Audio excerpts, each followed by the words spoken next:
We're just waiting a second for stuff.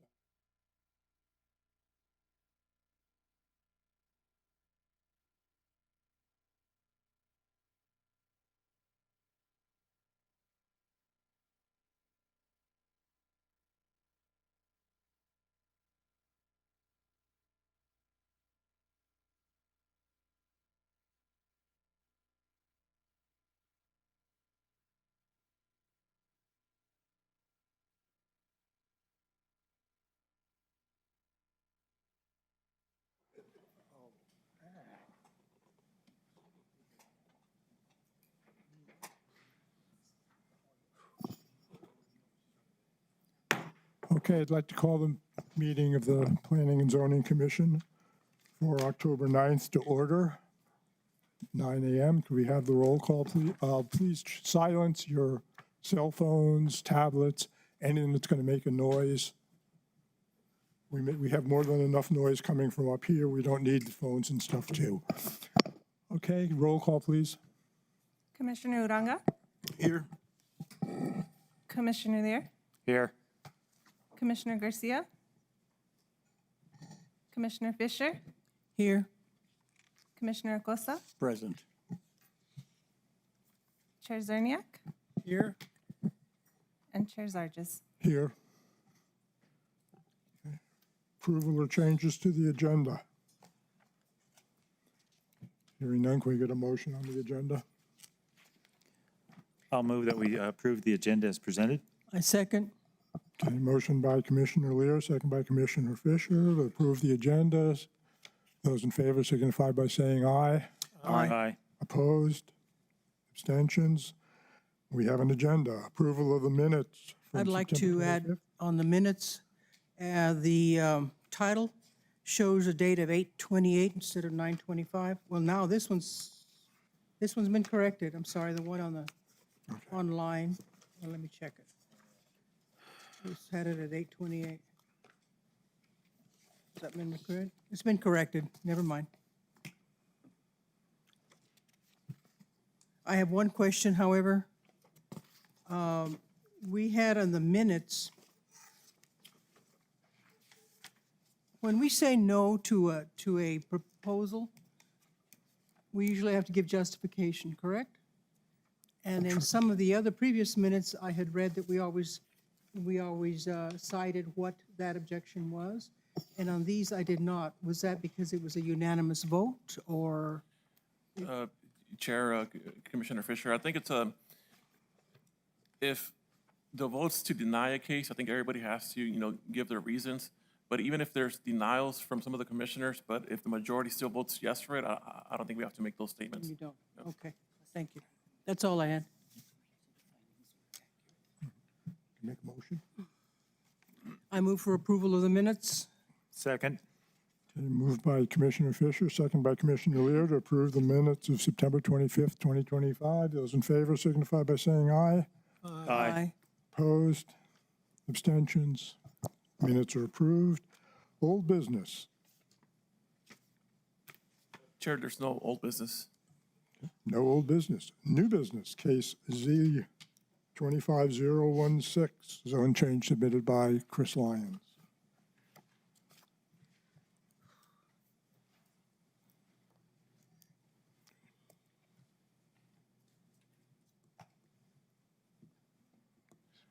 Will, can you put the other PowerPoint? Sorry about that. Excuse me, Mr. Chair, can you let the record reflect that Commissioner Garcia just arrived as well? Oh, I'm sorry. Okay. Thank you. You need to be sworn in, Albert. Good morning. Good morning. Please raise your right hand. State your name and address for the record. Albert Casillas, 845 North Motel Boulevard. And do you affirm the testimony you're about to give is the truth under penalty of law? I do. Thank you. Commissioners, our first case study is going to be a zone change request. The owner is Christopher Lyons, representing Santa Teresa Land LLC. This property is located down in Santa Teresa. It's on the southeast corner of Highway 9. That's the old highway that goes into Columbus, New Mexico, and Pete Dominici Boulevard in Santa Teresa. There's two areas that are considered for the zone change. There's one area that's zoned T2 and then the other is zoned C2. So the zone change is on about 100 and close to 150 acres out of a section of land that it's currently zoned T2, and it's being proposed to go to I2. And then there's another smaller section of land that's zoned C2, and that one's going to be also be zoned I2. And I'll show you the areas right now, but this request is to allow for data center support services such as supporting infrastructure, electrical substation, maintenance facility, and microgrid infrastructure to support the data center. I'm just going to scroll down here real quick to the zoning map. So the area in red right here, that's the C2 zone that's being proposed to go to industrial, which is pretty much what the rest of the property's at. And then there's a strip of land right here out of these two sections that's also being considered for the zone change to go to I2. And basically, it's just to bring conformance to the entire parcel so that everything is I2 out there. And originally, when the applicant submitted their request, they were also trying to bring in these two parcels right here, but they've, that's been removed. So right now, we're just focusing on everything that's southeast of that intersection of Pete Dominici Highway, or Pete Dominici Boulevard and Highway 9. So when you look at the location map, it's basically this whole area right here. That's what's being considered for this for this request. That's the aerial photo. And approximately, the whole entire area, it's about 1,400 acres. Most of it, like I said, it's already zoned I2, and it's just those pockets of C2 and T2 that are being requested, to go to the I2 zoning. And like I said before, C2 is approximately 60 acres, and T2 will be approximately 189 acres out of the 1,400 acre parcel. So that's the zoning map right here. As you can tell, we have that's the Village 1 area right here, where a couple months ago we discussed a subdivision that was being proposed here, about this area right here. To the east of that, you'll have the city of Sun and Park, and of course to the south, you'll have the border. And just to clarify, those are about the 60 acres that are being requested. And then you have the strip of land that's T2 over here that we're trying to get back into I2. And just a little conceptual side plan. So that's that intersection of Pete Dominici and the Columbus Highway. And just based on what's being depicted here, the blue will be the substation and electrical equipment. You have battery storage, microgrid generation, and administrative buildings and offices.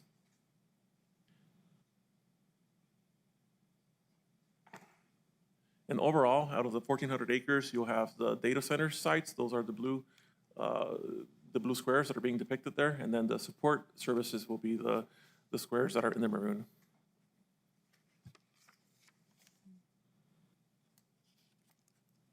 So a little bit of history in the area. Back in April 9th of 2024, we did go through that amendment number 5 to the UDC.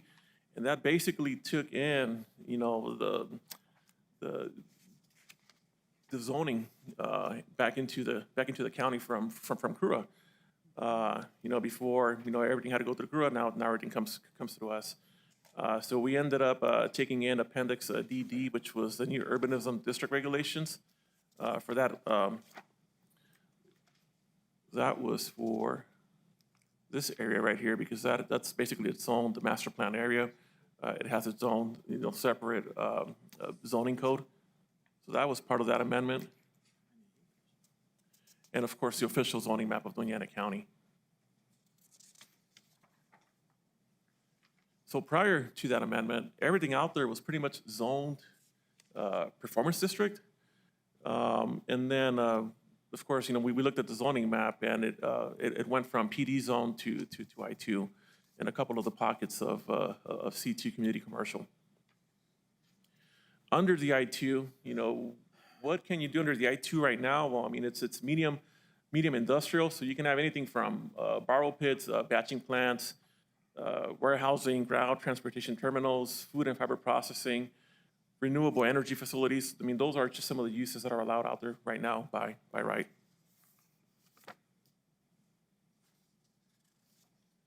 And so before amendment number 5, when it was still under CRUA, you know, this is the area of the subject parcels right now. So everything was still performance district. This was I-2.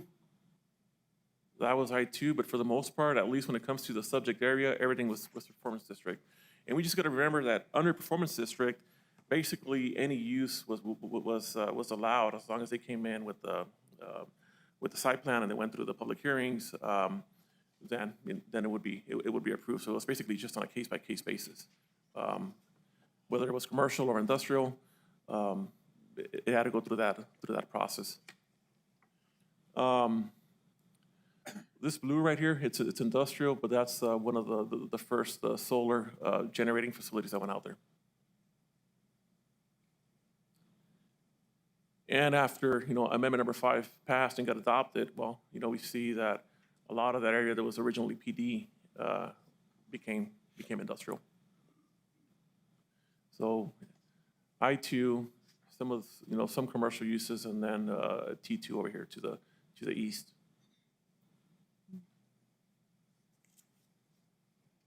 And here's just another aerial, and then that's, you know, one of the solar facilities that are out there. And then when you drive out there, you know, this is basically what the property looks like. It's just, you know, desert landscape.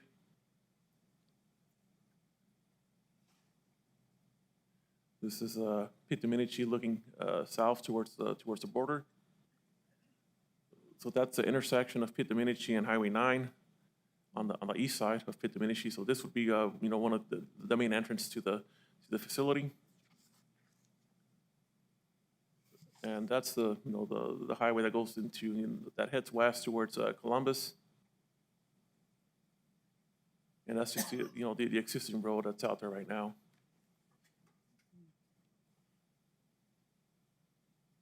And another picture of Pit Dominici. You can see the industrial park here in the background.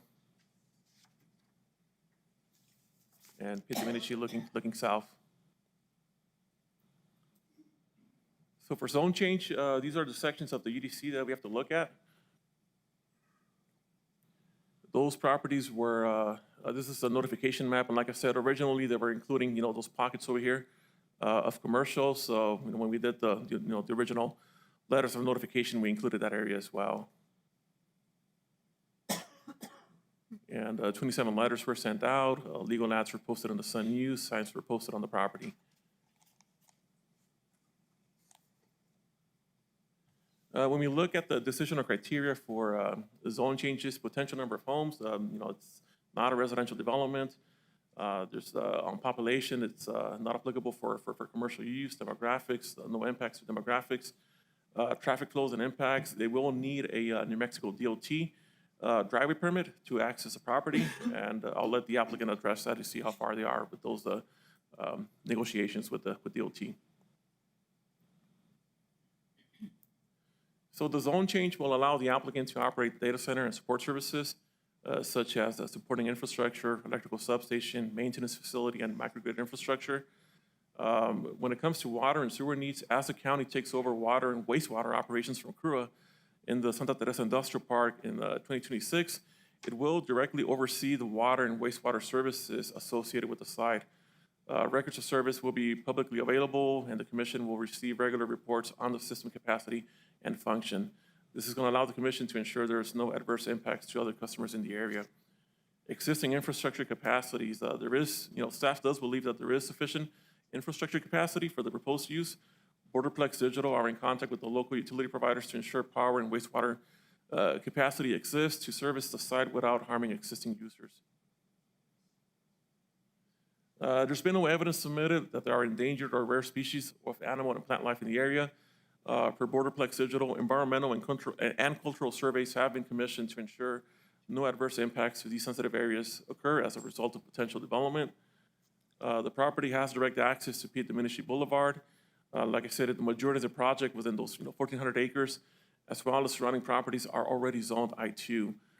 When you look at aerials and other projects that have been built out there, to the south, it includes the Roadrunner Solar Farm and the Milagro Solar Farm that was just opened.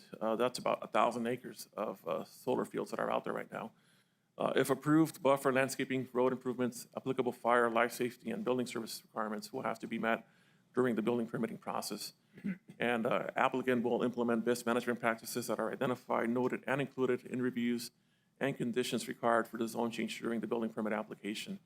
So at least when it comes to this decisional criteria of 203D1, we do believe that the request meets this section of the code.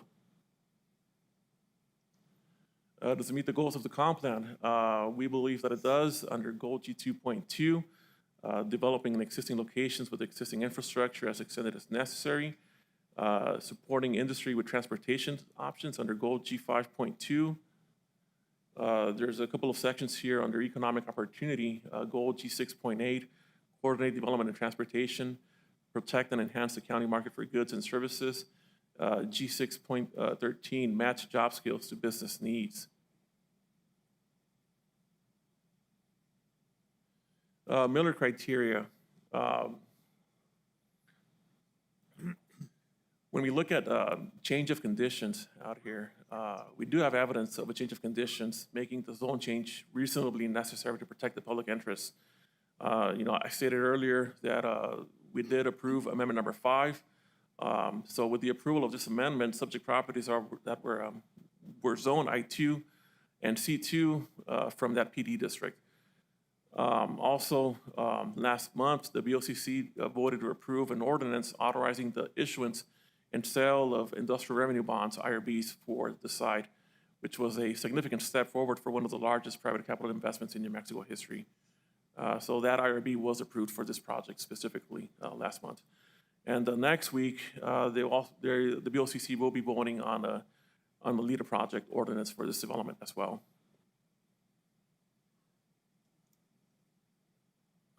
So the zone change is not intended to cover and perfect the previous defective ordinance or to correct a mistake.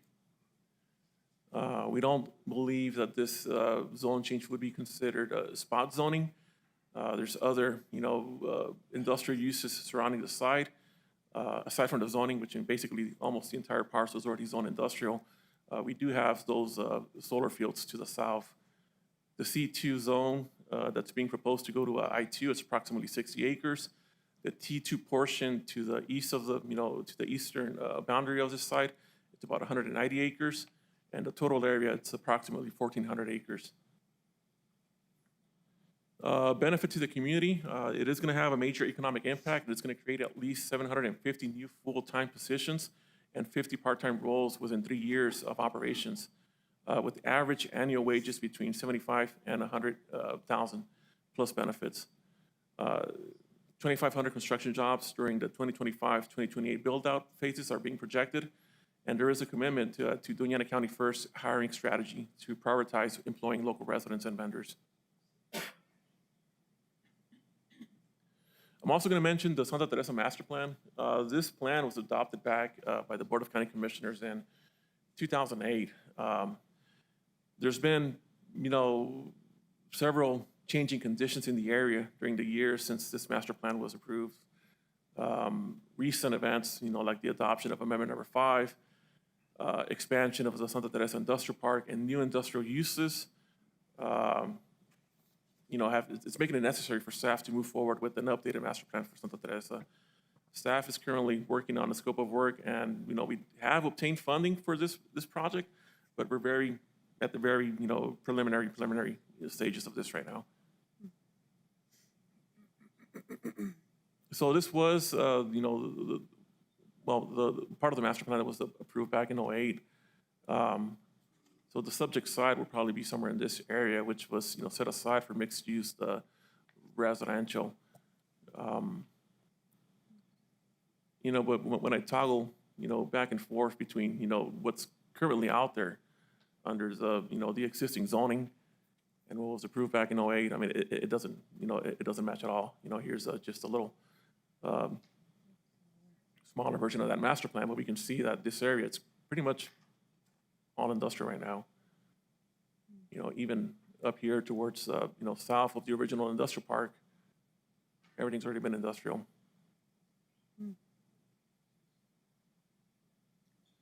And when you look at a current area of what's been happening out there, in this area, kind of like in this area here, we see that this is the Milagro solar fields out there. That's about close to 1,000 acres out there of solar.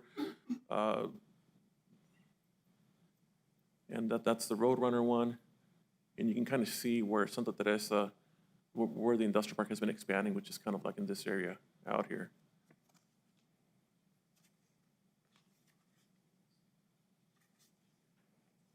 So when it comes to our findings, the zone change, from a C2 to and T2 to I2, we do believe that it meets that requirement. It is appropriate and reasonably necessary to protect the public interest. We do believe that there's been sufficient change in conditions through the approval of Amendment Number 5, through the IRB approval that happened last month. The zone change is not intended to cover and perfect the previous defective ordinance. We don't believe that the zone change request is considered spot zoning, and that it meets that it's not in conflict with the comprehensive plan. So based on the findings of facts, staff analysis, and agency comments, we are recommending approval of the zone change request. The P&Z can approve, conditionally approve, or deny the request. So with that said, that's the end of my presentation. I do have the property owner, the applicant, and consultants here present for any questions. You have any questions of staff? Okay. Hear from the applicant.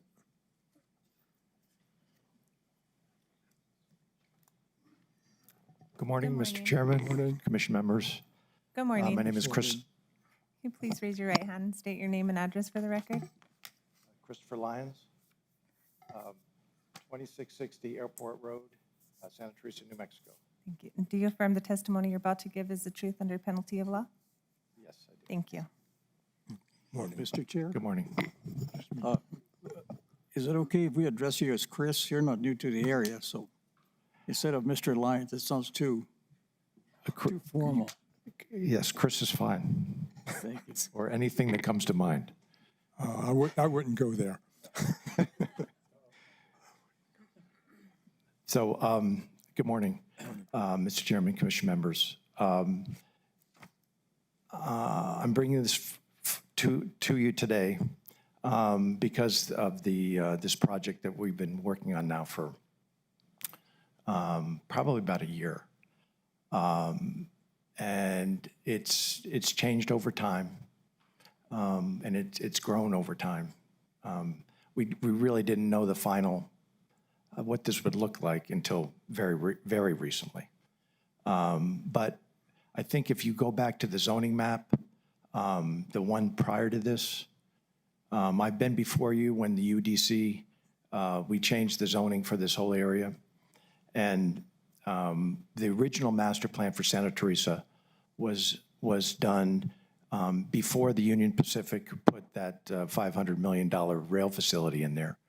It also was done because we didn't know what was going to happen on the Mexican side of the border at that time. And I think that Verde Realty, who did that master plan with the EDAW, was assuming that nothing would happen on the other side of the border. So, that's evolved over time. And we've also done a lot of solar out there, which required the I2 zoning. We have 1,000 acres. They just opened up the EDF facility. There's another one that's under construction right now that's just east of this site that D.E. Shaw is doing. That's another 950 acres. So a lot of solar out there. And that's leased land. So it'll be temporary, 40 years. But it allows for us in the future to be flexible change over time, and, but it's an interim, the way I see it, it's an interim use of the land as the area develops. It's, it's been relatively stable and measured growth out there. We have about 10 million, just over 6 million square feet of industrial on the US side now, and I think close to 4 on the Mexican side. So I'm roughly 10 million square feet of industrial. And we've been, as the handout that I gave you, you look at articles back to 1989 when Charlie Crowder started this, and it was for an industrial, binational industrial community. That's what it was created for. In his mind, that was his vision. He went out, he drilled 33 wells. He claimed 110,000 acre feet of water to support a community of 500,000 people. That it's changed over time, I think, and I think that this project that's coming in is going to accelerate finally the growth that Charlie envisioned 50 years ago. So we're very excited about it, actually. We have the best companies in the world coming to New Mexico. We have the best construction companies in the world doing this. It's kind of, this is what Charlie envisioned a long time ago. So as far as the rezoning, when we looked at doing the UDC rezoning, we looked at that area to the east of the property, which is on the top of the mesa. We thought that would be good for residential, low-density residential over time. That was the initial thought. So this is changing 189 acres of that. But I think we have to do this now before we put in, if you put some of the $2 million home there on the edge of the escarpment overlooking El Paso, you probably are going to get some pushback down the road. So at least when this is zoned properly now, then at least they're aware when they do purchase a lot out there that they know what their neighbor is going to look like. So now is the time to do it.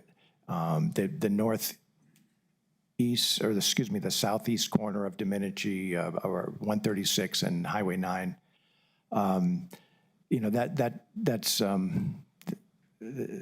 that should be fairly straightforward, that rezoning of that 39 acres, because everything around it's going to be industrial. So today I have Jacques Grayling and Jennifer Bradfute that can answer any technical questions you have, and I'd be happy to answer any questions that you have now or after their presentations. Thank you. Any questions at this point? Okay, go ahead. Mr. Chair and Commissioners, my morning. name Morning, is you have to be sworn in. Please raise your hand. State your name and address for the record. Jennifer Bradfute, 34 Cedar Hill Place, Albuquerque, New Mexico, Do you- 87112, or 122, sorry. Do you affirm the testimony you're about to give is the truth under penalty of law? Yes, I do. Thank you. Thank you. I'm Jacques Grayling, and my address is 3818 Wilderness Elm, San Antonio, Texas, 78261. And do you affirm the testimony you're about to give is the truth under penalty of law? do. Thank you. Thank you. Thank you very much. Mr. Chair and Commissioners, I am counsel representing Borderplex Digital Assets, and Mr. Grayling is a technical representative from Borderplex Digital Assets. Borderplex Digital Assets has been partnering with Mr. Lyons. Mr. Lyons is the property owner. The project will be developed on Mr. Lyons' property. But we are able to answer any questions that you have about the project. Borderplex Digital Assets agrees with the presentation provided by the county and the remarks provided by Mr. Lyons.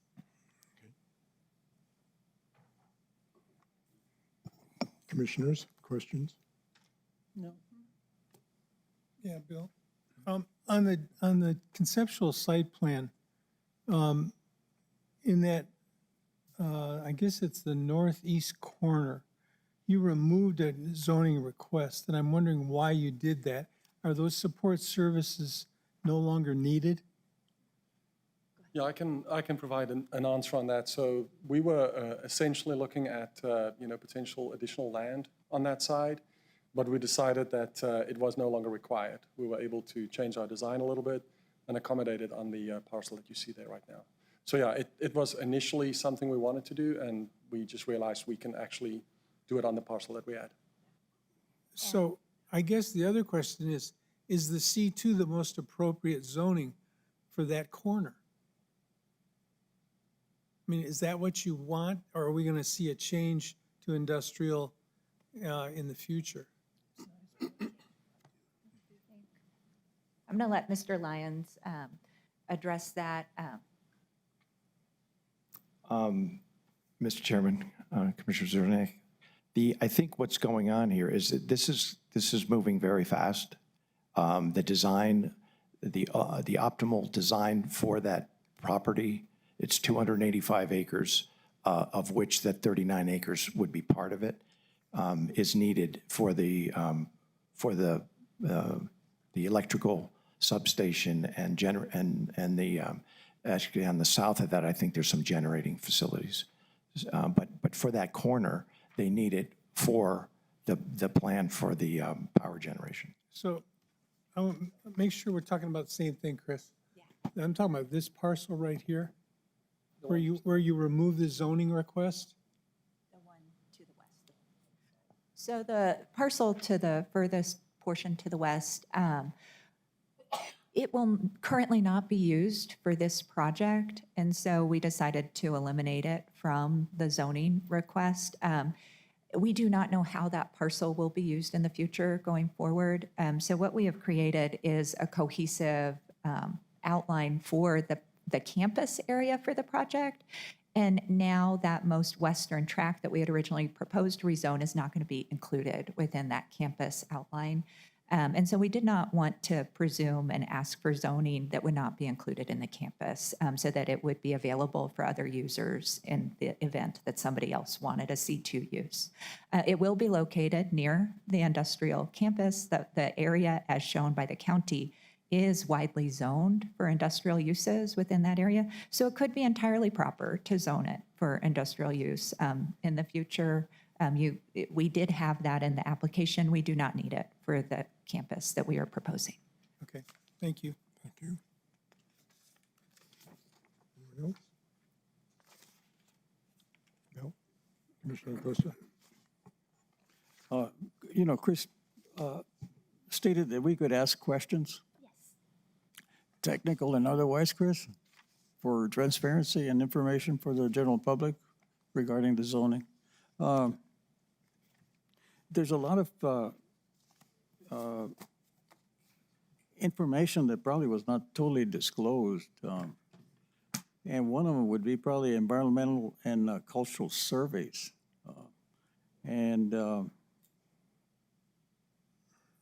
When will that be done? The project has performed environmental surveys and cultural surveys for the properties. We provided those to the county before the September 19th hearing. And so they have that. We did redact the address information for the property owners surrounding the area, but the county staff does have a copy. We did a phase 1 environmental assessment with contractors, and then we have performed cultural surveys. I know there was much discussion of that at the September 19th hearing. To further build on that, we have recently submitted cultural surveys, again, a phase 1 cultural survey to the State Land Office as well. And then how about hydrological studies and the geology of the area? We do not have any plans right now to drill a well within the borderlines of the campus. So water wells are not currently planned to be drilled within the project. So I do not believe we've completed a hydraulic assessment looking at the hydrology in the area. We do not plan to be mining or drilling or developing the subsurface underneath where the campus is going to be built as well. So I do not believe that those assessments have been done at this point in time. Yeah. I would just add that the one thing we have done is geotechnical studies, and we're drilling for those just to make sure from a foundational perspective what we need to do for the construction itself. So that's normal per building operations. Okay. Anyone else? I'll have further questions as we go. Go ahead. You done? Thank you. Thank you, Commissioner.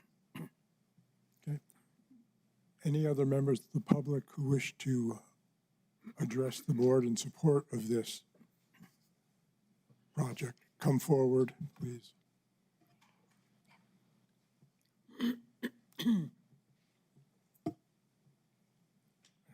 Before you start, how many people here want to speak regarding these issues?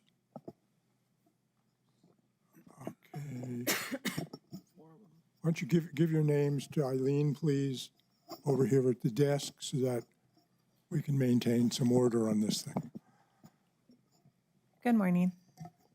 Please raise your right hand and state your name and address for the record. Over here. Where am I approaching? Over here. Go ahead. Sorry. Gavin Lopez, 753 San Isidro Road, Las Cruces, New Mexico. And do you affirm the testimony you're about to give is the truth under penalty of law? I do. Thank you. Thank you for allowing some public comment on this today. My name is Gavin Lopez. I'm president and CEO of the Mesilla Valley Economic Development Alliance. From an economic development perspective, which I'll talk about first, is I've been doing economic development in some capacity here in the region for 20 years, both at the state level for a few years and last 16 years with Mesilla Valley Economic Development. One of the things I first say is we believe that this project merits the request for this zone change. Number one, you heard all the economic drivers in terms of number of jobs, the value of those jobs, the capital investment that's going to be made. Doing economic development here is very challenging. We do not always see an opportunity where we see these types of projects come to our area. And quite frankly, it's because most projects, most developers that look at anywhere in New Mexico, quite frankly, they're expecting everything to be ready to go, infrastructure to be on the ground. And New Mexico itself, we have not invested in that infrastructure to position ourselves for success. And so every year, and I've been watching this for the 20 years I've been doing it down here, every year we have that same situation. You know, you don't always come across a project where they're willing to invest in the infrastructure that's needed.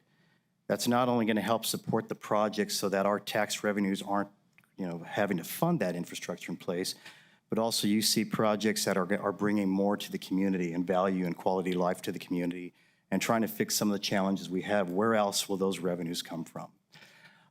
So we, from an economic development perspective, we are very supportive of it. My board at Mesilla Valley Economic Development is very supportive of it.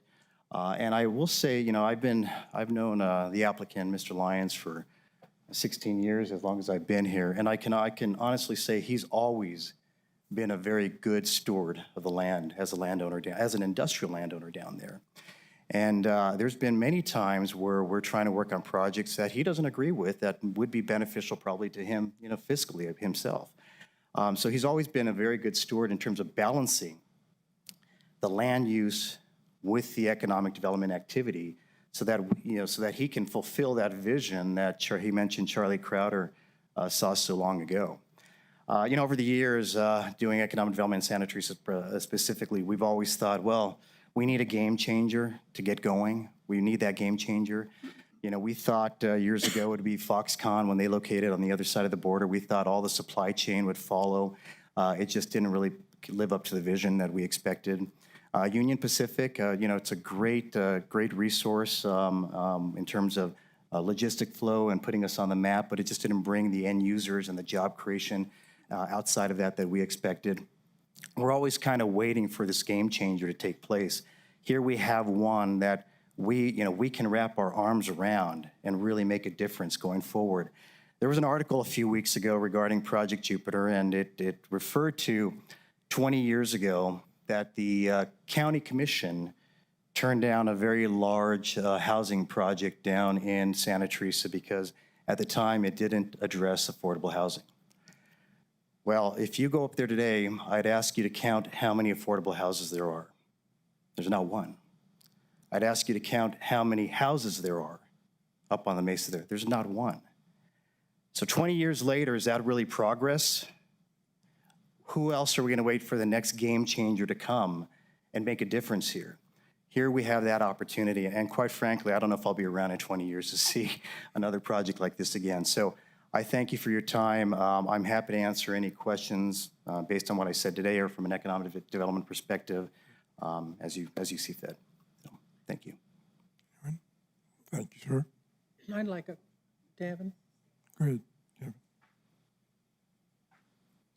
It states here in the documents that the proposed zone change does not require capital expenditures by the county. So you're saying that the water and the sewer the expenditures there will be taken by the client? I would address that with the client. My understanding as it today, so let me come back to what financing really is, because there's been a lot of misconceptions on what the industrial revenue bond is. So let's start there, because I see everyone saying it's financing, it's financing, it's financing. It's not financing by the county. It's not financing by the public taxpayer. It's self-financing by the company. All the product does, it allows for a tax abatement to take place. So it's an incentive, but it's not any type of upfront financing, and it doesn't affect the bond rating of the county itself. So from that perspective, I can clarify that. From the perspective of all of the infrastructure requirements, I'd like to probably pass it over to those who have more expertise. But my understanding of the project is, they do not have an agreement with El Paso Electric. They'll be bringing in all their own power, and that they'll be funding that. That's as far as I know right now, but I would pass that over to them. Thank you, Mr. Chair. Thank you, Commissioner. So right now, some of the initial water is actually going to be brought over by a temporary line from a water rights holder. We're purchasing water from a sod farm nearby, and that they have excess water that can be used. And then the lines from CRUA, my understanding is Stack Infrastructure, the company building the data centers, they are going to be contracting with CRUA, and they'll be paying for line extensions themselves. So the company should bear the investment for any line extensions that need to run out to the property. They would be, any water used for workers there on the site, it's going to be primarily worker use of going to the bathroom, drinking water at the facilities for employees there. There'll be a rate that's established with CRUA, and the companies would be paying for their water use. Okay, thank you. Thank you. Thank you. Hector Rivera. Good morning. Please state your name and address for the record. Hi, my name is Hector Rivera, and my home address is 5651 South Menard Avenue, Chicago, Illinois, 60638. Do you affirm the testimony you're about to give today is the truth under penalty of law? Yes. Thank you. Hi. My concerns are with protecting public interest. As stated minutes earlier, it's been an evolving project spanning back 50 years, so the potential of old data exists, and I'd like to yield my time to Mr. Derek Pacheco. Derek Pacheco. Good morning. Please state your name and address for the record. Derek Pacheco, 640 South Mesquite, Las Cruces, New Mexico. Do you affirm the testimony you're about to give today is the truth under penalty of law? Yes. Thank you. Good morning. In the interest of transparency, policy, and procedure, I did have an email drafted to send to you all, but this board's information is not available on the Doña County website, for starters. There's no way for the public to easily communicate with this body. Second of all, in the effort of transparency, I'll let you know that all of my research that I'm about to present today was done with the aid of ChatGPT. GPT is promised to change our lives down here with this data center project. However, fact-checking using the proposed technology, I found a lot of discrepancy in the data presented to the public during the last community meeting regarding this project. In other words, their own system does not believe that this is a sustainable project. Anyone can log into ChatGPT and see for themselves. It's very easy to use. Just run their numbers into their system and see what it tells you.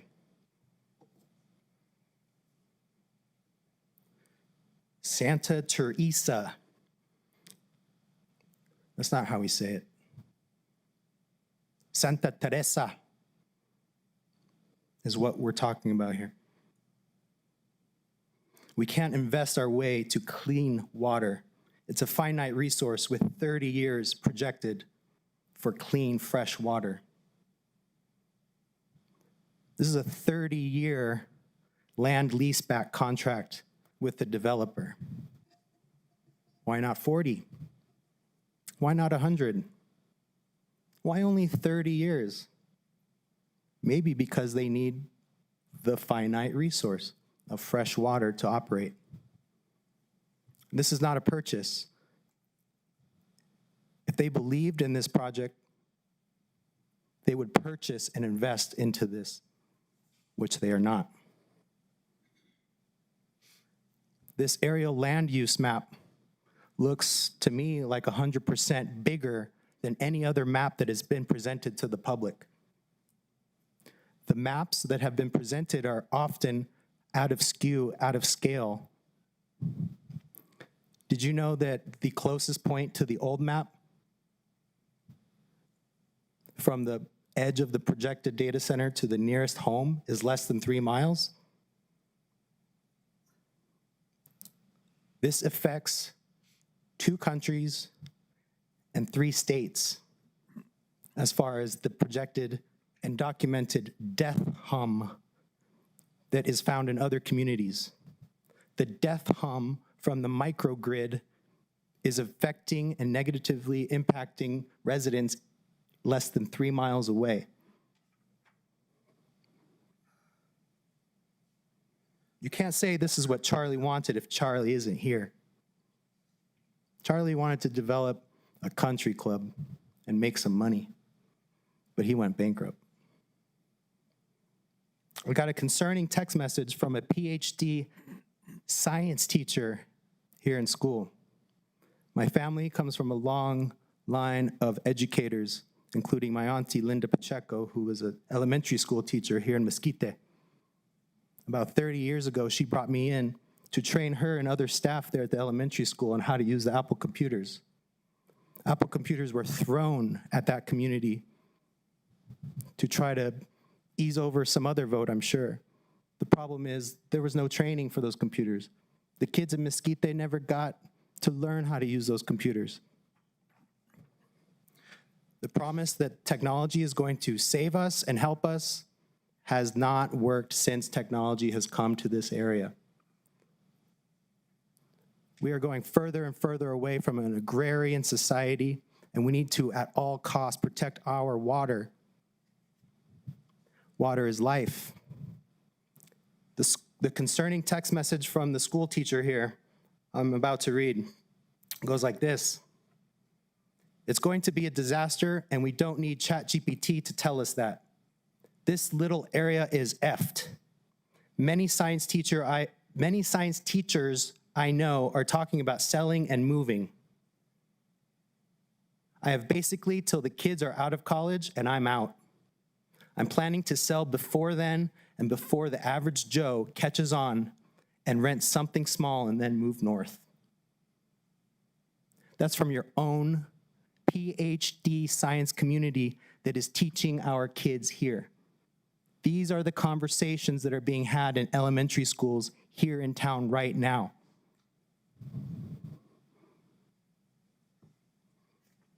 I'm going to read a 2-minute script that ChatGPT helped me come up with. Good morning, commissioners. My name is Derek Pacheco. First, procedure. County code requires proper public process for zoning map changes. I'm asking you to confirm on the record that notice and the full agenda packet were provided in time and in full compliance with the Unified Development Code, Chapter 350. and the county's published procedures, including advanced publication for zoning actions. If there's any deficit or late material, I respectfully request a continuance. I'll wait till Commissioner Acosta's done.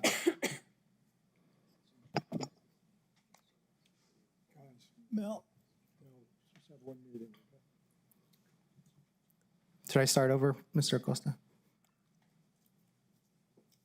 Go ahead.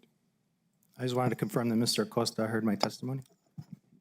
I don't have any questions at this time. Thank you. That wasn't my question. Did you hear my testimony just now? did.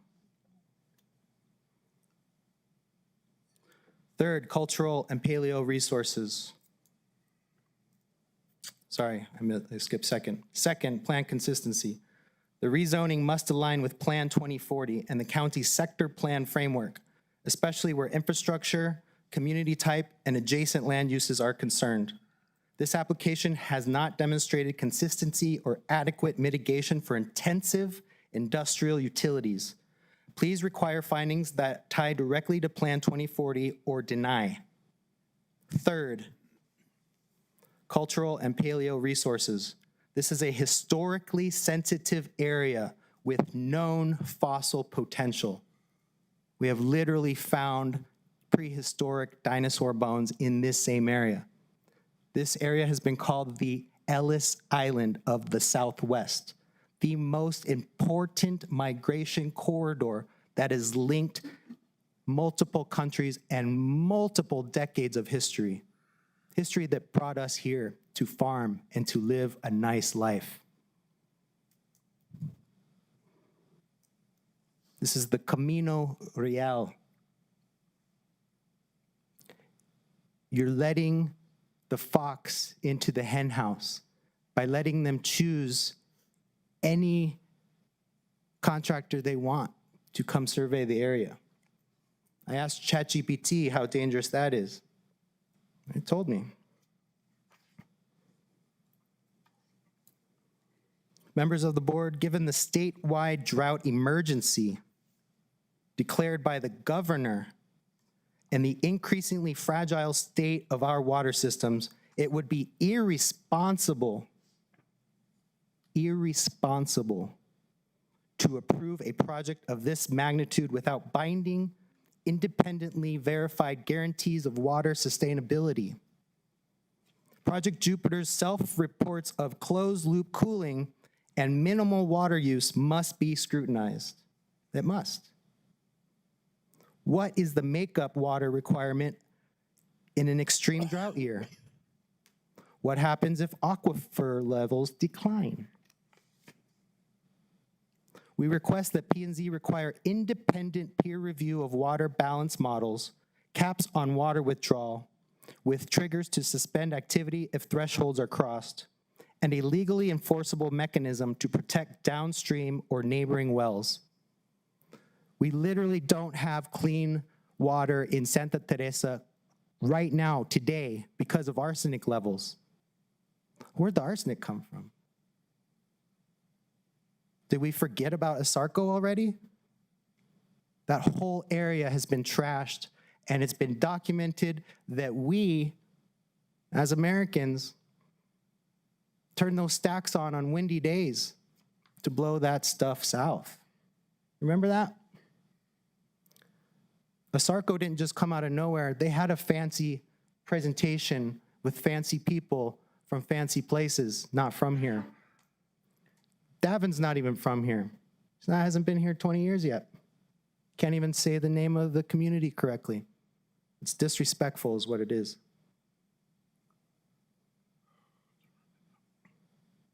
Efficiency claims must be validated and stress tested under drought. Engineers may understate leak, maintenance, drift, and makeup water. Where are the sensitivity analysis? Even closed systems have losses. You must get the balance sheet and worst case estimates. What backup source do you have when the system fails? Again, this is a leaseback situation.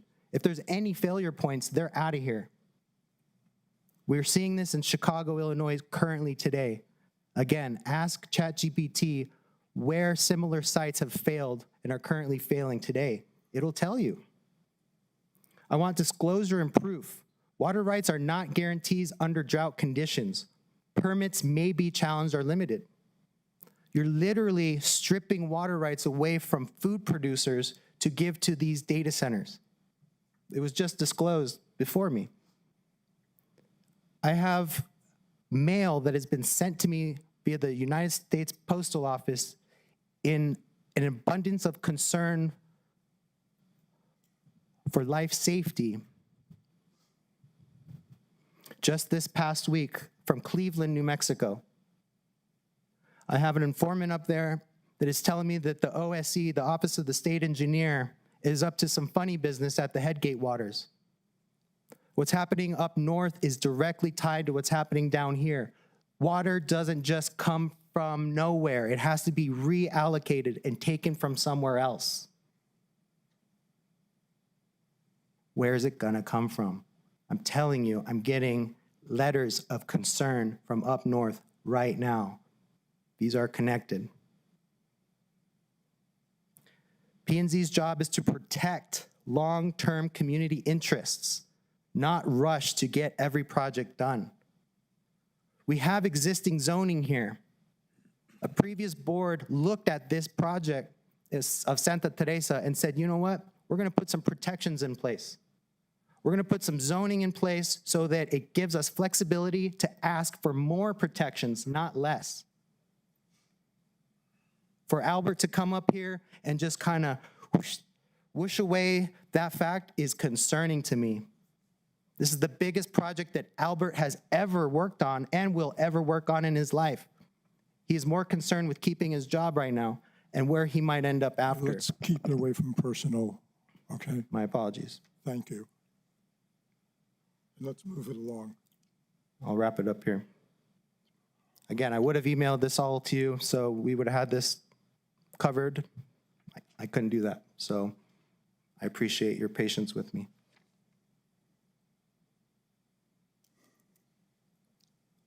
While it's common for applicants to fund environmental studies, the law intends for these to be independent. The intent is for independent study, which with oversight and validation by public agencies. In this case, Borderplex Digital has directly contracted and paid for its own study, effectively allowing the developer to grade its own homework. This practice undermines public confidence, risks incomplete or biased impact analysis, and deprives our community of a truly objective environmental review, especially given our fragile desert aquifers and history of contamination in the area. Thank you very much. Thank you. Esperanza Chaitis.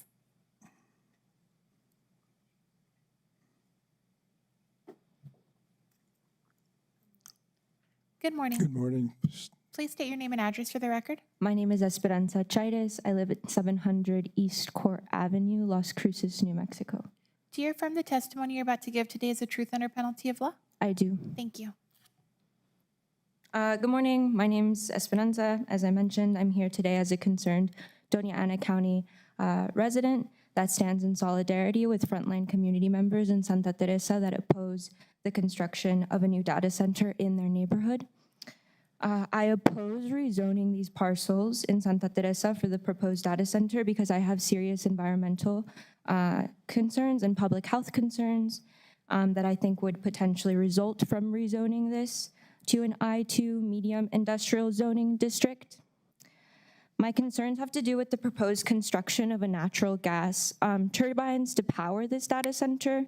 And I have air quality and environmental, or basically air quality and environmental injustice concerns related to these natural gas turbines. I'm also concerned about drought and climate mitigation down the line. So this area already faces failing air quality standards, and rezoning to a medium industrial zone would further exacerbate residents' existing air quality concerns. Part of this zoning change involves facilitating this construction of new natural gas turbines. Such infrastructure produces nitrogen oxides, which cause smog and in turn heart and lung diseases, stroke, asthma, attacks, etc. In the American Lung Association's annual State of the Air report, Doña Ana County received an F in ozone pollution and has failed every single year for over the past decade. Santa Teresa Elementary and High School are located within 5 miles of this proposed rezoning area. 96% of students at this high school are Hispanic. This is an environmental injustice to those young people who deserve clean air. Promoted as the least dirty of the fossil fuels, natural gas still leaks methane all along the supply chain and undeniably contributes to climate change. It is not accurate to compare this zoning change to other solar fields in the surrounding area. And I would argue I would argue that this should be considered spot zoning, unlike what was presented in the first presentation. As a board, you are responsible for upholding the county's comprehensive 2040 plan that states that we must, quote, manage new growth to reflect constraints related to water and climate change. This proposed zoning change does not reflect such constraints. It remains unclear where the project developers will source their water. I'm learning for the first time today that they plan to purchase water rights from a local owner, so that hasn't been clear to the public at all. And they tout net zero by 2040 as a greenwashing attempt to avoid admitting that there is no real commitments to stop emissions and to address the ever-pressing reality of climate change in our communities. As a board, you are also responsible for providing basic infrastructure, maintenance, and protection of the county's resources. This proposed zoning change does not directly provide Santa Teresa residents with clean water infrastructure, nor does it protect their land or air. You have an opportunity today to impede what I see as billionaire companies' unfettered profiteering at the expense of Doña Ana County residents. I ask you to deny or at least continue the item until further environmental impact assessments can be presented and enforceable conditions are established. Thank you. Thank you. Brandon Gallenstein.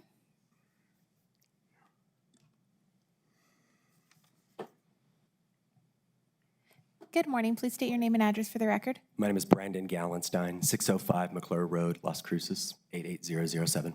Do you affirm the testimony you're about to give today is the truth under penalty of law? Yes, ma'am. Thank you. Thank you. Hello. Good morning. Good morning. I'm here today to oppose this rezoning because I oppose the entire Project Jupiter. I think that the council here, if you've got phones or an internet connection, it'd be really worth your time to quickly Google communities that have had these data centers built in them already. A lot of these presentations have taken place, and a lot of these very small communities, they're often low-income communities, and they're coming in and making a lot of really wonderful promises. I will not say that looking through some of these presentations, it does not come off as a great idea, right? You hear all of these jobs. We're talking about $70,000 to $100,000. That's a great salary, right? There's nothing wrong with that salary. But when you really take some steps back and you look at the people who actually live in these communities already, these data centers are popping up all over the country. They're part of a bigger project within the country. It's tech billionaires coming in, building these data centers, making these wonderful promises, and then immediately rolling back those promises. So in these communities, the presentation promises heaven, and the actual measurable results for the people on the ground living in the communities are hell. And so I really think that that's what we're talking about here is we've got a whole lot of people, and even in this meeting, it actually surprises me because I'm a project management professional, worked in the industry for about 9 years, have my PNP, all that fun, fancy stuff. And the number of conditional phrases that have been said here today where probably we're gonna do that, or somebody asked about the water. Teresa Fisher, your question was amazing. I actually didn't hear an answer to that question, a yes or no answer. I hear a lot of superlative speech, and a lot of conditional statements. And so I agree that if this data center is going to even happen, I don't think it should, that there needs to be legal recourse to be able to walk every single thing back And that is not what we're seeing today. So I would encourage you to vote no, because we do not need this project at all. And you have a really great opportunity to be part of the community that is really requesting that. Anecdotal story, funny enough, I'm sitting at Mesilla Cafe yesterday for breakfast. There's a table, 65 and up group of wonderful women, kind of just having their, I guess, breakfast for the week. Their entire conversation actually started talking about this data center and water rights. I am extremely impressed by this community and the people who are looking into these things and really forming their own opinions. And I do think that this is something that the community does not want. It is not popular. And so for those reasons, I think the vote is no. Thank you guys very much. Thank you. Jose Ibarra.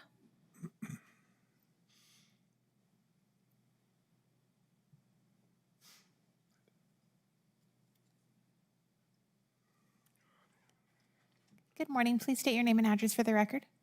Jose Ibarra, 163 Aspen, Solon Park, New Mexico. Do you affirm the testimony you're about to give today is the truth under penalty of law? Yes. Thank you. Good morning, Chair, Commissioners. Thank you for having us. First of all, my name is Jose Ibarra. For disclosure, I am the local grassroots consultant for Borderplex Digital Assets, but I'm from Solon Park, born and raised.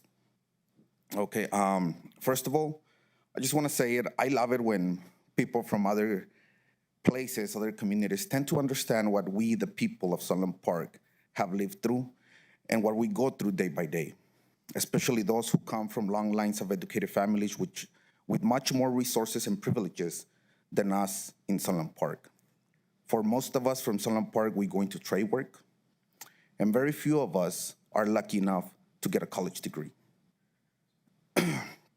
People from other communities are asking you right now to deny the people of Solon Park better jobs, better wages. They are asking you to deny us a better life. I guess it's okay for them to deny a parent the ability to provide a roof or a plate of food for their families. I said it before and I'll say it again. We, the people of Solon Park, have always fought against someone over there. Yes, we've had problems against the Sarco, against the landfill, against Verde Group, and many others. And we've always stood together. I've been meeting with the communities. So when people from other communities come up here and say that we, the people of Solon Park, don't want this project, I take it as an insult because I don't see them in the middle of my community. I don't see them walking the precincts. I don't see them going into an opera. Very few people understand the reference of 15 days of food. I'm pretty sure that maybe not even you understand that, what 15 days of food means. That means 15 days of food stamps. That's what most people live off in Solon Park. And that's how long food stamps will go. 15 days. They don't last 30 days. Yet people have to wait 30 days to get their food stamps. This means better jobs. When Borderplex approached me to hire me, I didn't say yes right away because I've been in the fight since I was 15 years old. I'm 34 now. Since I was 15 years old, I joined the fight in my community to improve my community. And the first thing I told Borderplex was that this is my community. And for the past almost 20 years, I am the guy fighting corporations like you. All right? They brought their plan. They show everything to me. I've done politics for the past 15 years. I was a congressional director. I worked for the Senate, New Mexico State Senate. It wasn't a light decision that I just said, yes, I'm going for it. No. I put my community first. When I saw their plans and what they are trying to bring to my community, that's when I say yes. Because they're bringing jobs, they're bringing better opportunities. They're bringing the opportunity to uplift an entire community and in the process uplift the county of Doña Ana, my county. So to all of those that say that Solon Park doesn't want this, Solon Park residents don't want this, that's a lie. Because I'm out there every single day talking with my people, my community, my peers. And yes, we all want this. They're not here. I understand they're not here. They have jobs. They have to provide for their families.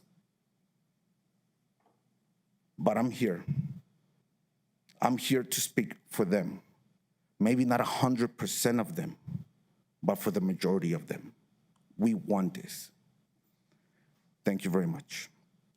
Thank you. Nobody further that signed up. That's it. Okay, thank you. Thank you, commissioners.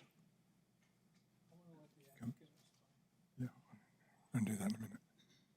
Okay. We have the applicant. Would you like to respond to any of these comments?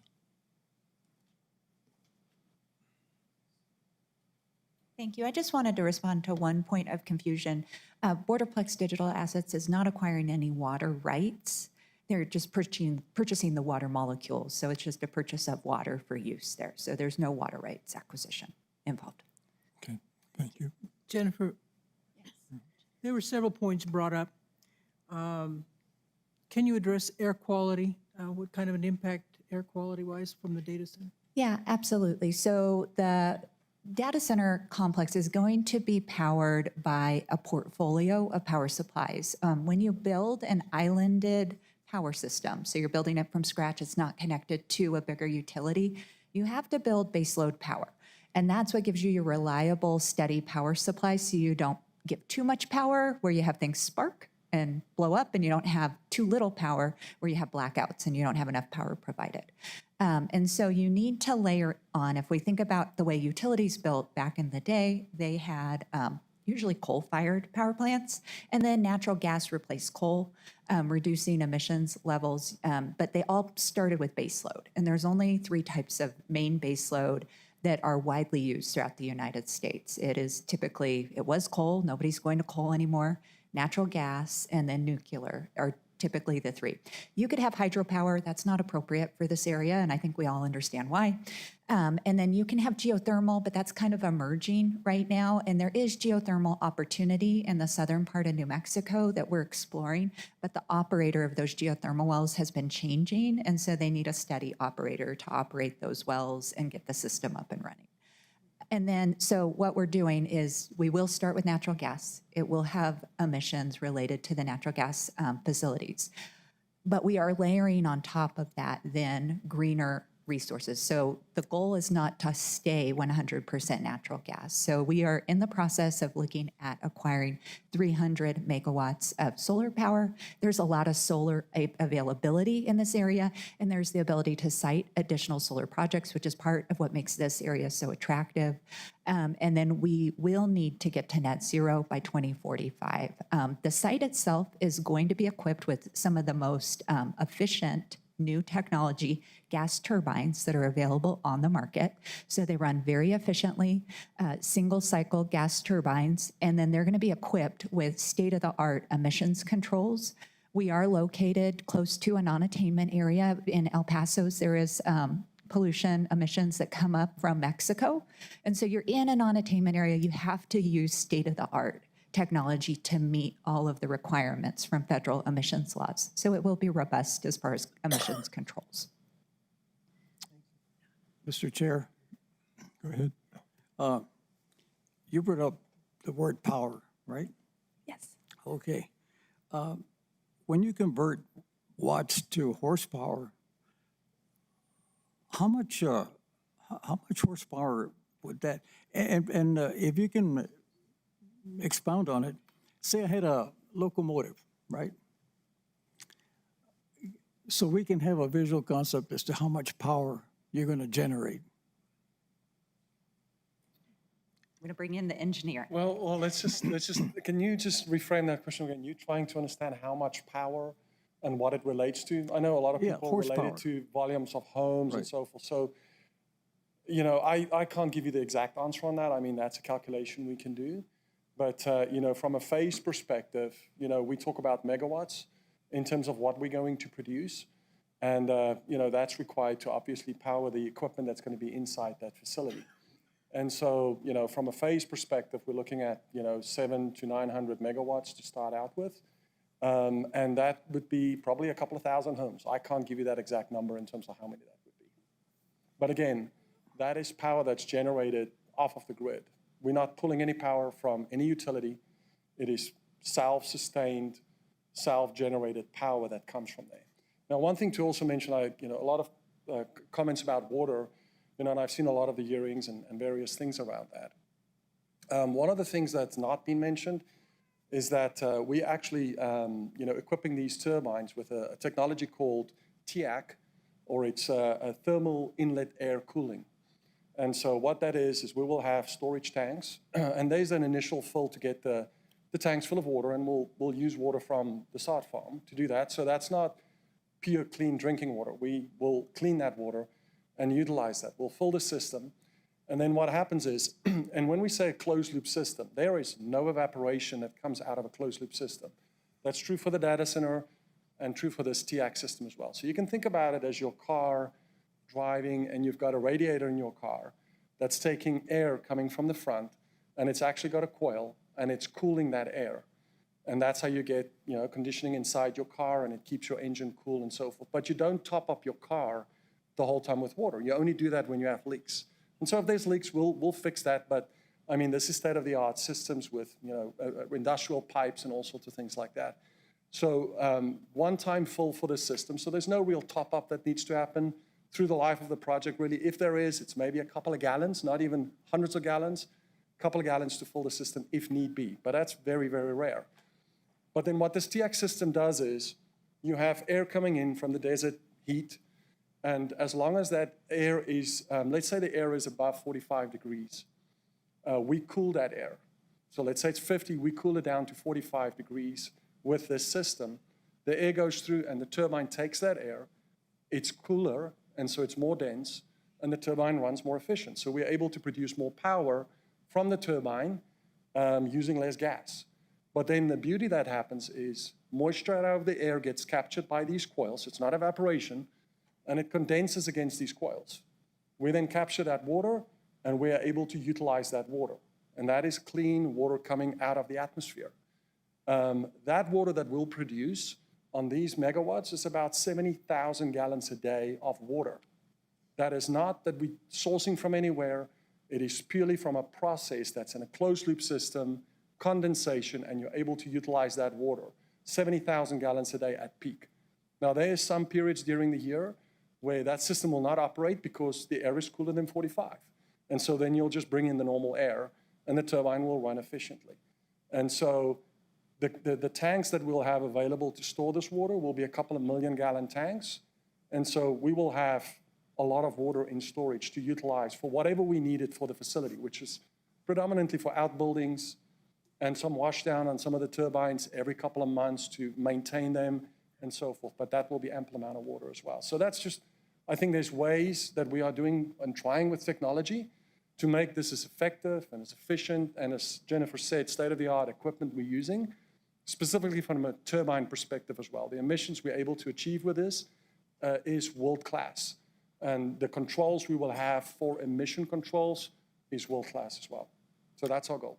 And follow up, Mr. Chair. On these turbines that you're going to be using, they're natural gas turbines? That is correct, natural Are gas. they very efficient? They are it is the most efficient turbine. Because there's some that are not, right? What's that? You'll agree that there's some gas turbines that are not efficient. Oh, of course. To generate that type of power. Correct, 100%. 100%, and you will need, potentially more turbines to produce the same amount of power. And so again, our goal is to try and make the turbines run as efficiently as possible. And one of the ways is this TIAC system that I explained that reduces the air coming in, and that makes it generate more power, consuming less natural gas. And the other thing too, I think a lot of people miss sometimes is from a natural gas perspective, if that's not being utilized, it's being flared up into the air.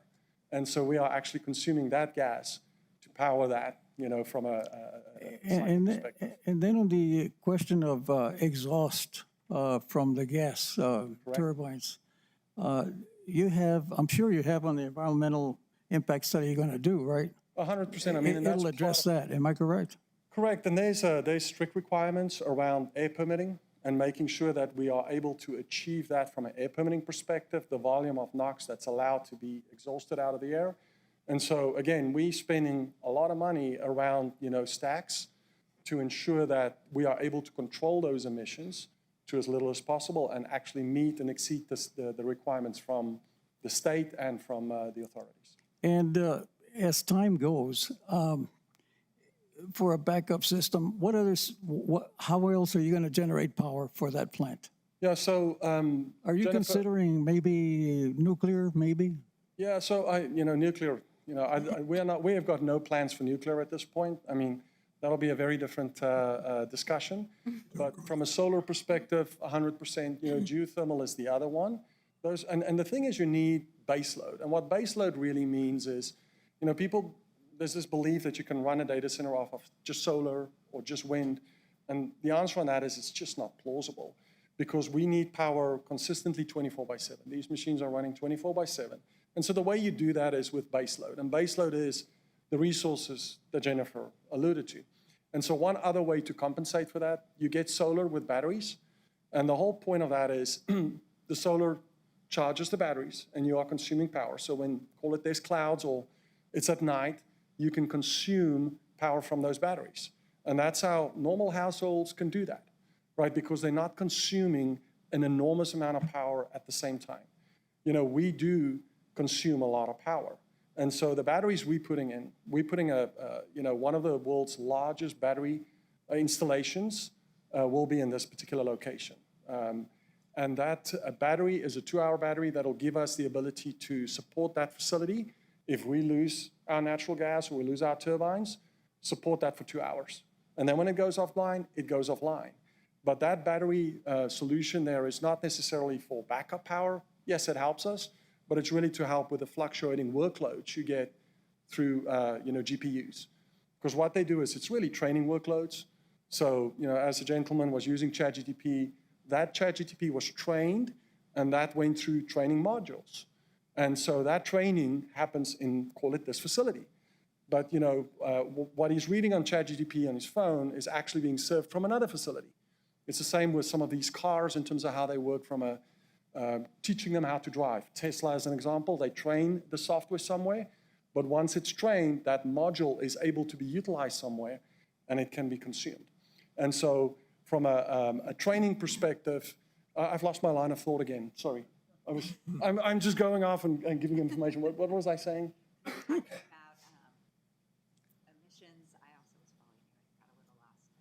If anyone can help us out here, that'll be great. Well, and Mr. Chair, and on noise abatement, how much noise is going to be generated by these turbines? Yeah, so we're doing obviously a lot of things because we know that's also, there's ordinances, that requires us to be at a certain amount of decibels. And so we will design the perimeter of the facility to accommodate that. The turbines themselves, a lot of them are enclosed. And so they have already baffles that helps you with noise reduction. And so there's a lot of effort going in to make sure that we are able to abide by the noise ordinances that's required by the county. So we will achieve that and exceed that. And the question also is on a closed loop system for water, brackish water, is that what you're going to use? So no, you won't be able to use brackish. Well, you'll use brackish water initially, potentially, but you'll have to clean that water. And we'll take the responsibility of cleaning that. We're not going to. Can I interrupt really quickly? There's a few differences between brackish water. So brackish water is looked at as the total dissolved solids within the water.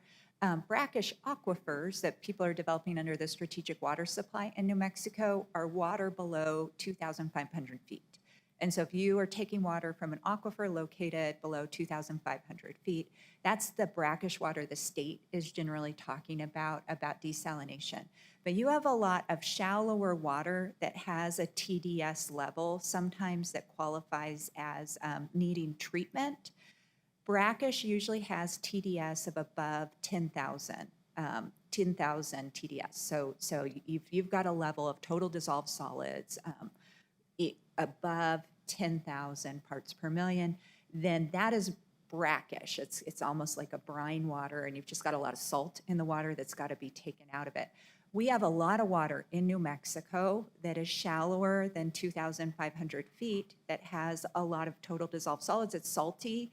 If you think about the Sunland Park area with arsenic, the arsenic is happening because the aquifer is starting to dwindle in the amount of water in the aquifer down there, and you're pulling a lot of minerals out of the ground that's coming up with the water.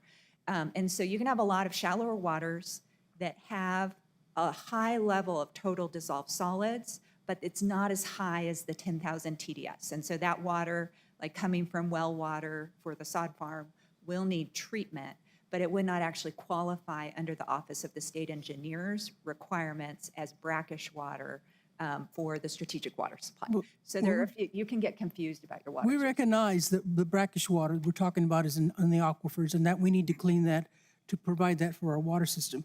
Yes. Our concern is the wastewater. Yes. The wastewater coming off of your project, it's not just going to have iron.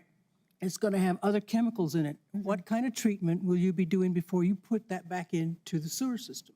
Yeah, so that water is going to be treated, but actually we are looking at a disposal well system to dispose of waste from treated water. So most of the water is going to be able to go through an on-site treatment system where you are able to recover, have a decent recovery level from the treatment of the water itself.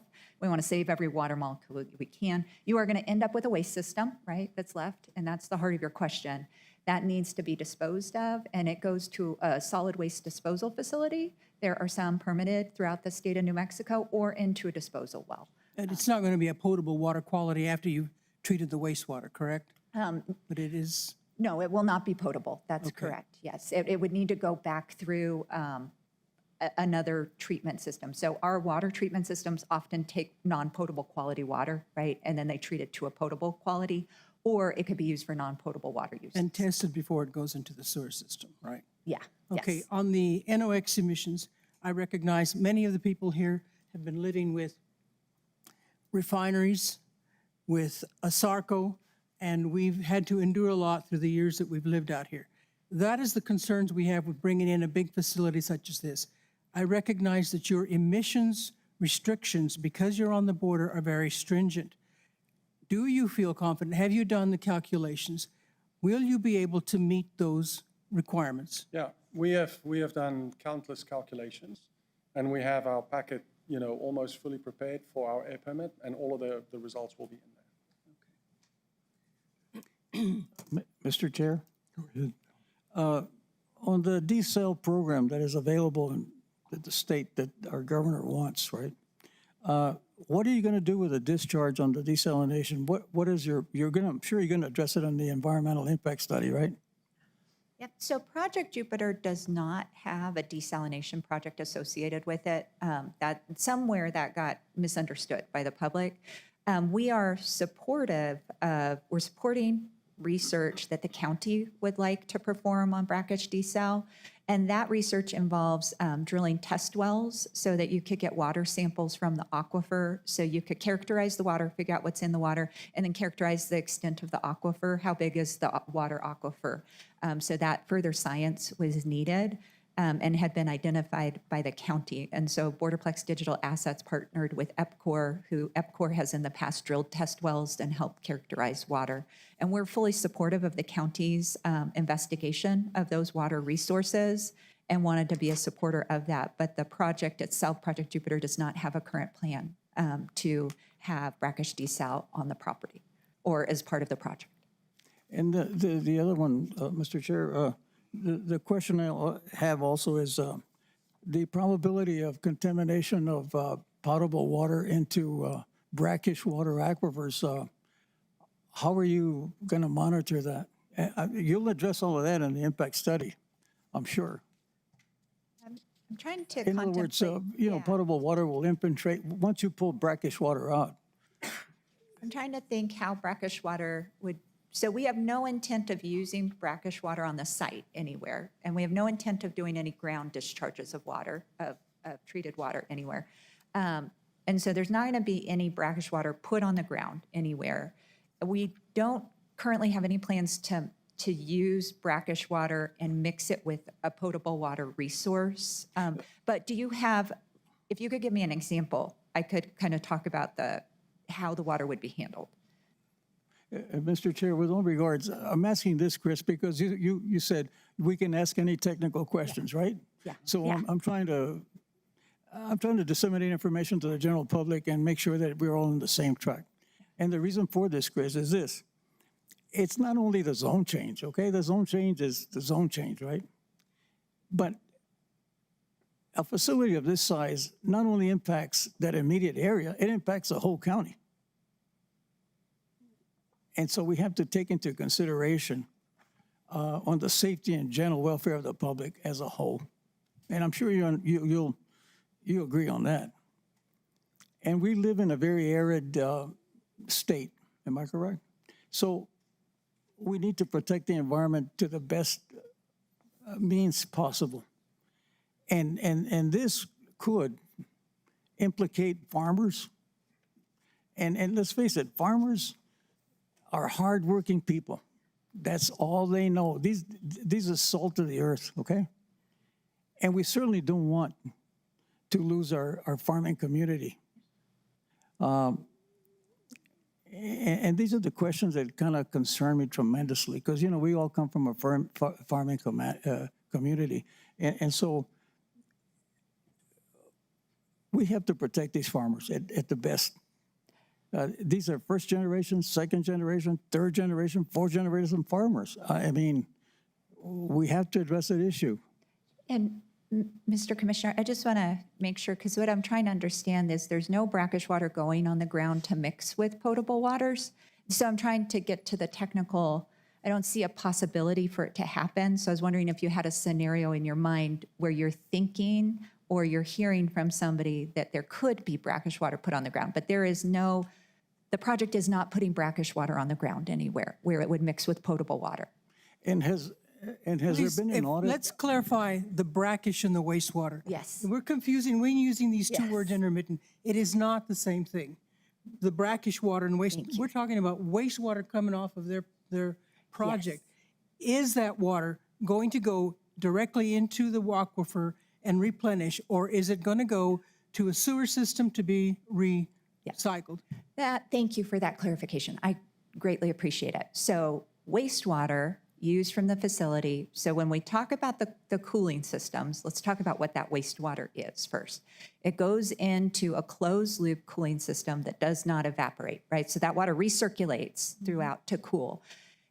You do not flush those systems typically. If you did flush that system, you would have big tanks that retain that water, and you would treat as much of that water as you could, and you'd put it right back in your cooling system.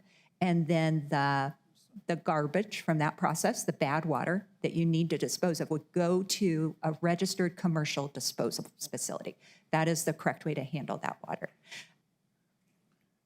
Mr. Chair? You have more water questions? Or I'd like to ask also, the point was brought up about the environmental impact study. I don't know who addresses that, but this dinosaur bones and environmental impact study, please comment on that. We have performed an archaeological study throughout the whole site. We did not find any dinosaur bones, no artifacts at all. So that was very important. We actually did that early on. So we had a cultural surveying team walk the site. We are actually, the state land office has an approved list of contractors. We did not use the state land office approved contractor for the first study we did, but it was a good study. We are now getting a second study done with a New Mexico State Land Office approved contractor. They have done a desktop review and not found anything. We will need to probably have them walk the site as well, but we are not finding any fossils, no arc sites. Everything has come back clear so far. For environmental impact studies, we have done our initial environmental assessment, and we provided those results to the county. We have done air modeling, which is for the air permits that will be submitted to the state.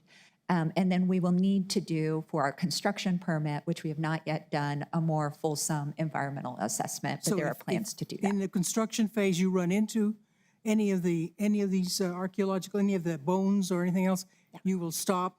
Yes, yes, that is prohibited by law. We cannot disrupt an arc site. So you have to stop work If you have an endangered species or an ARC site, you cannot take or continue work over those sites.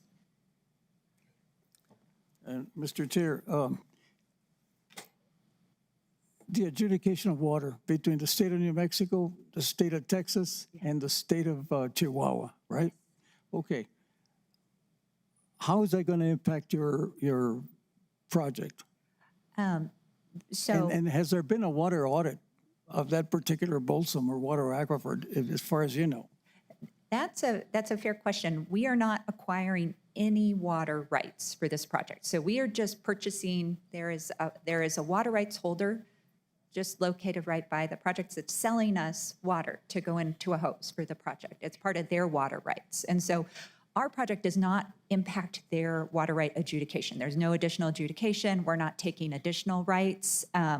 And yeah, because think about the project, right? We need a one-time fill-up of the water, and we need construction water to build the site, and that's it. So we have a finite, pretty limited quantity of water that we need to fill the system and to perform the construction. So we're able to just purchase the water from a water rights holder, and that water rights holder has good and valid water rights. We're not questioning his water rights. They've been valid and existing for many years at the Office of the State Engineer. So he's had those rights for a long time and is able to use his water pursuant to his rights. And then for the second part of your question, which was characterization of the Bolson, we would like to support the county in characterizing the Bolson Basin. As we said before, I think that's part of the study that they're looking at, so the county could develop the rights. For ongoing municipal, like kind of personal use of water at the data center, that will be hooked up to CRUA's system so that the employees have potable water to drink while they're there at work, to use the bathrooms, to wash their hands. So that will be hooked up to CRUA. And so that'll be using it through the utility system. And as you well know, evaporation of water back to the atmosphere, that certainly doesn't help. But I'm saying there's issues, as far as I'm concerned, that need to be addressed on the environmental impact study for this reason. The other question I have is, in the event that we have very little snowpack up north, we share water, surface runoff water. We have paper water, we have all kinds of water, right? But the question I have is this: how are you going to address that issue in the event that we have very little or no availability of water to actually make your project go forth? Do you have any contingency plans on that? So currently in the near term, construction is going to happen within the next year, 2-year period. It is a local sod farmer located right by the property, so they're putting water on the sod to grow sod there for sales. That's how the water is currently being used. In certain months, they don't need as much water in the fall and winter months. So that's the time when we plan to take that water allocation. The water rights holder has a commercial water right, so they're able to sell that water currently to people for use. So as long as there's sufficient water to meet his water rights that he owns, then that person gets to take their allocation of water rights. If everybody's water rights gets cut, let's say everybody proportionally across the whole adjudicated system gets cut from their water rights, then we will likely need to find alternative sources of water to bring in from other areas for the project. And going back, Mr. Chair, and going back to water rights, does this project own water rights already? No, it does So not. you're going to purchase water rights? No, we are not going to purchase any water rights for this project. Okay, all right. All right. I And have those many are more fair questions, but questions. I'll land on that one. Thank you, Commissioner Acosta. Anyone else? Yeah, I just want to clarify one thing. How much wastewater are you going to generate per day or per year? Yeah, so from a number perspective, the best I can answer for you is just, it's going to be, the facility itself is not generating wastewater, right? We're not generating waste. But, the employees obviously on site, bathroom use and utility use and various things like that will be there. And any type of water we put back in the system. So when I talk about the TX system that generates that water, the ppm, parts per million that Jennifer was referencing earlier, that's actually less than 20. Drinking water is about less than 5. And so it gives you an idea of how close it is to actual drinking water. We have the ability to actually clean that water to less than 5. So, And our goal would be to, whatever we send back in the wastewater system will be at the required standards that's required by the utility. so you said earlier that condensation would generate water. Correct. So is the net a positive between the wastewater generated and that condensation on an annual basis? Yeah, I'm not sure I fully understand the question. Can you? Yeah, so the way I understand your question is, there's going to be the air capture through the condensation system of about 70,000 gallons. Correct, and Yeah. that's really at peak. And then that's at peak. And then what is kind of the wastewater from folks using the facility, using the bathrooms, going into the sewer system, and the difference between those two? Yeah. Okay. Yeah, yeah, and so let's say we've got large tanks, a couple of million gallons of water of tanks, and we'll be utilizing water that comes out of that. So I don't believe there's going to be thousands of gallons that's going to go back into the wastewater system, but I think it's probably good for the wastewater system because we'll be sending pretty clean water, and that could be recycled, and that water can be utilized for something else going forward as well. So the system itself that runs the data center doesn't generate wastewater. It does not. It's a closed system. Yeah, it's just because of the evaporation in the cool coils that's taking hot air, and it's just dripping down. That's what it is. Okay, thank you. Yeah, so we're not making any waste. Yes. Thanks. I know this is, it takes a long time, but, if you're not in it, you're not involved in some of these technical pieces, it's difficult to comprehend and understand, and I fully get that, so these questions are super valid. Well, I think my perspective, perspective is that our job here is not to rejudge the Jupiter project. Yeah. We're being asked to make a decision about a land use. Oh, yeah, that's why we asked for the zoning, right? Right, right. It's a much narrower. No, but I totally get it. It's a much narrower question. Yeah, yeah. Anyone else? No? Look for a motion. Can I make a motion? Make a motion. Okay. I move for approval of case number Z25-016, zone change from T2 and C2 to I2. I'll second that. Okay, we have a motion by Commissioner Fisher, second by Commissioner Lear to approve case Z25016, zone changes. Hang on just a second. Commissioner Lear? Wait a second. Eileen, Do we have any discussion on the motion? Just for clarity, discussion on the motion, right? Yeah.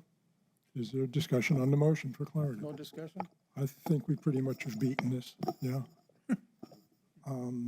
No, I'm not going to take questions from the public at this point with a motion on this. I have the data that was asked of this group from ChatGPT, by the way, the horsepower figures, the wastewater figures, all those figures that they. Okay, sir, ChatGPT only gives you answers depending on what you put into it, okay?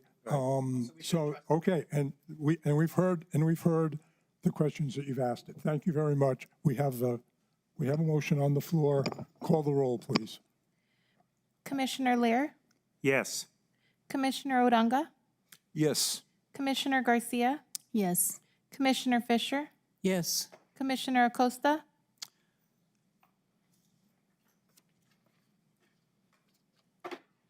Yes. Vice Chair Zerniak? Yes.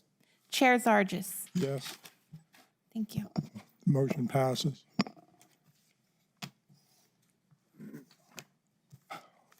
Moving ahead, case number Z25037.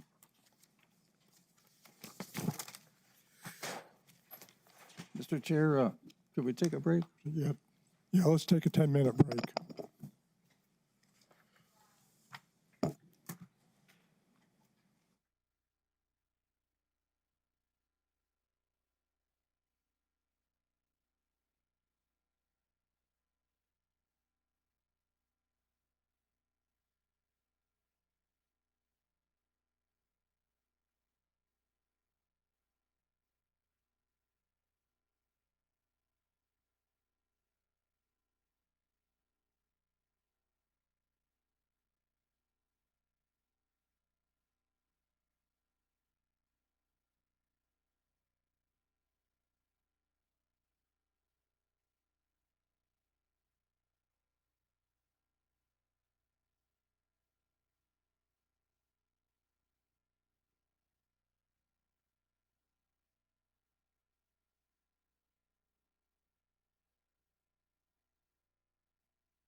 To order, please.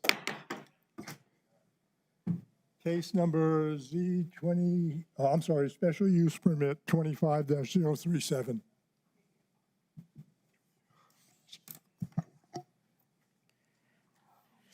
Good morning. Good morning. Please state your name and address for the record. Robert Casillas, 845 North LaSalle Boulevard. Do you affirm the testimony you're about to give today is the truth under penalty of law? I do. Thank you. You Commissioners? already got sworn in this morning. No, they did. So we're going to go from a $160 billion project to a billion-dollar industry now in New Mexico. Our second case today, the special use permit, it's a case that the P&Z Commission heard before. They, a couple years ago, they did apply for a special use permit for the same request. However, they never started with the remodeling. They never got a permit, to open up the cannabis retail shop. So they basically had to reapply all over again. That's what the code requires. But this did receive approval back in 2022. The property is located on 3895 South Main Street, Las Cruces, New Mexico. It's basically the northeastern corner of the intersection of South Main and Tortugas Drive. It is currently zoned C2, so it does allow for cannabis retail. But we do have the section in the code that says that if cannabis retail is located within 300 feet of a residential area, it does require approval of a special use permit, and that's why we're here today. Here's the location map. This is the subject parcel, South Main Street, the village of Tortugas right here. And that's just, this is the aerial. So the proximity to the mobile home parks there to the immediately north of the subject site, that's what's triggering the special use permit.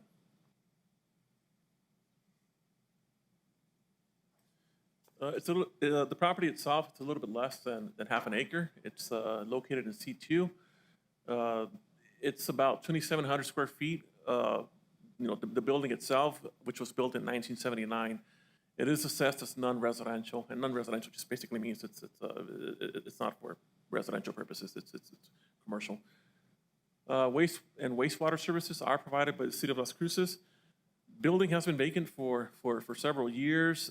In the past, it's been Circle K, Durango Bagel, coffee kiosk, there's been fireworks stands, food trucks, parking, and most recently, there was a guy selling burritos when I went out there, out of his car. So the property was acquired by the current owner back in 2020. Access is from South Main Street and Tortugas Drive, which are both New Mexico DOT right-of-ways. Now, like I said before, back in 2022, the applicant did receive conditional approval by the P&Z for the same request. That original order is included in your packet. And since they did not start construction on the remodeling within a year, submittal of a new SUP is required. This is the close-up of the site. We have Main Street, we have Tortugas. There is an entrance here off of Tortugas. There's an entrance here on South Main Street. This is the building, and this is the property line for the mobile home park. The vacant property to the rear of the property, it's also part of the mobile home park. It kind of just looks like it's been used as a ponding area. There's really nothing there. There's no structures back there. The zoning map, this is C2, and of course, across the street where we have the Circle K, the Dollar General, AutoZone, it's all city limits. They annex that portion in. We have the village of Tortugas to the east, and then additional commercial zoning and industrial zoning across South Main Street. So the SUP application is to reduce the direct line measurement requirement of 300 feet to a residential area in order to operate this cannabis retail establishment. The cannabis establishment itself will include the following. Operating hours of the store will be from 10 a.m. to 10 p.m. Monday through Saturday, and 2 p.m. to 6 p.m. on Sundays. 4 employees will be on site during the operating hours. 6 to 12 clients per hour are expected. The parking lot itself can handle 21 cars and is accessed from both Main Street and Tortugas Drive. Proposed establishment will have a minimum impact to existing traffic. Improvements to the interior and exterior of the building include painting walls, resurfacing floors, replacing ceiling tiles, updating existing doors, and installing security cameras and alarm systems with limited access areas pursuant to the New Mexico Cannabis Control Division regs. This is their survey of the property itself. You have our property lines here, the building, parking areas, the commercial building itself, the entrances off of South Main Street and Tortugas Drive. Right now, here on what could be the rear or the side, it's about 14 feet to that property line here. And then it's about the same distance here to the property line to the north. And that's just a close-up of the of the site plan. Notification requirements were met. 15 letters were sent out. Agenda was posted on the Sun News. We did get a letter of opposition from what I think it's the manager of that mobile home park. I think that's who submitted that letter. But that letter is in your packet. And that's the area of notification. This is the subject parcel here. I mean, as you can tell, the building's already there. It's been vacant for quite a few years already. So if approved, the applicant's going to come in here with the the remodeling permit and all that. This is the entrance off of Tortugas Drive. That's the mobile home park here next to the side. And, what I'm calling kind of like the ponding area to the rear of the property. That's another picture of the parking lot, the mobile homes that are to the north. That's the driveway on South Main Street. That's an intersection of Tortugas and Main Street right here with one of the existing driveways. That's the property to the rear. And to the south, that's where you have the, the Circle K, AutoZone, and the Dollar General store. And that's one of the pecan companies across South Main Street. So when we look at the UDC for decisional criteria, we look at 204C for special use permits, 204D as well, and then also we have a 502G that talks about cannabis establishments. And of course, when looking at SUPs, we gotta, look at potential traffic flows and impacts, the need for the commercial or activity, and how it complies with Plan 2040, potential water and sewer needs, environmentally sensitive areas, impacts, and implementation of best management practices. So when looking at that decisional criteria, traffic impacts we believe are going to be minimal. There's going to be 4 people employed on site. There are 2 access points to the premises from Tortugas Drive and South Main Street. And, the parking lot, I mean, we saw it on the pictures, it can easily accommodate customers and the workers.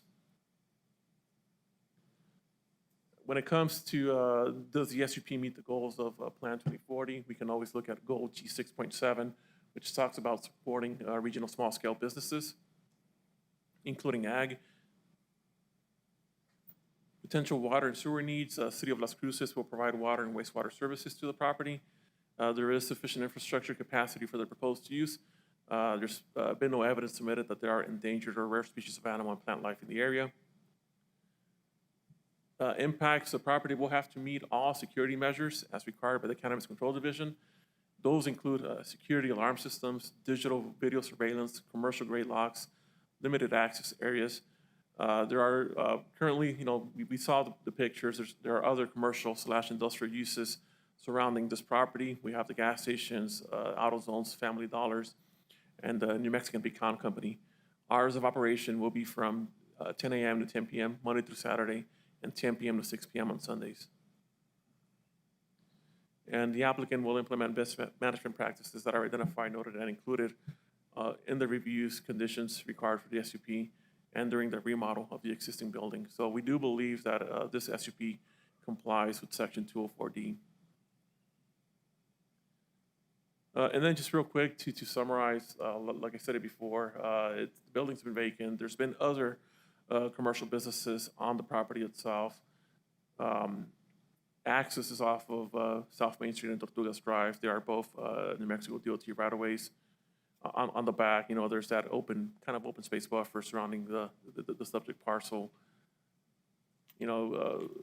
The applicant has kind of given us a summary, what the hours of operations are going to be, how many employees he's going to have on site, how many clients, they're expecting, and what the remodeling work is gonna look like. And the original SUP back in 2022 did receive a conditional approval. Retail sales of cannabis, when the Cannabis Regulation Act got adopted, those started back in 2022. And it's the proximity of the mobile home park that's requiring the approval of the SUP. Table 5.1, the land use matrix does allow cannabis retail on C2, but if they're close to a residential area, they do have to get that special use permit.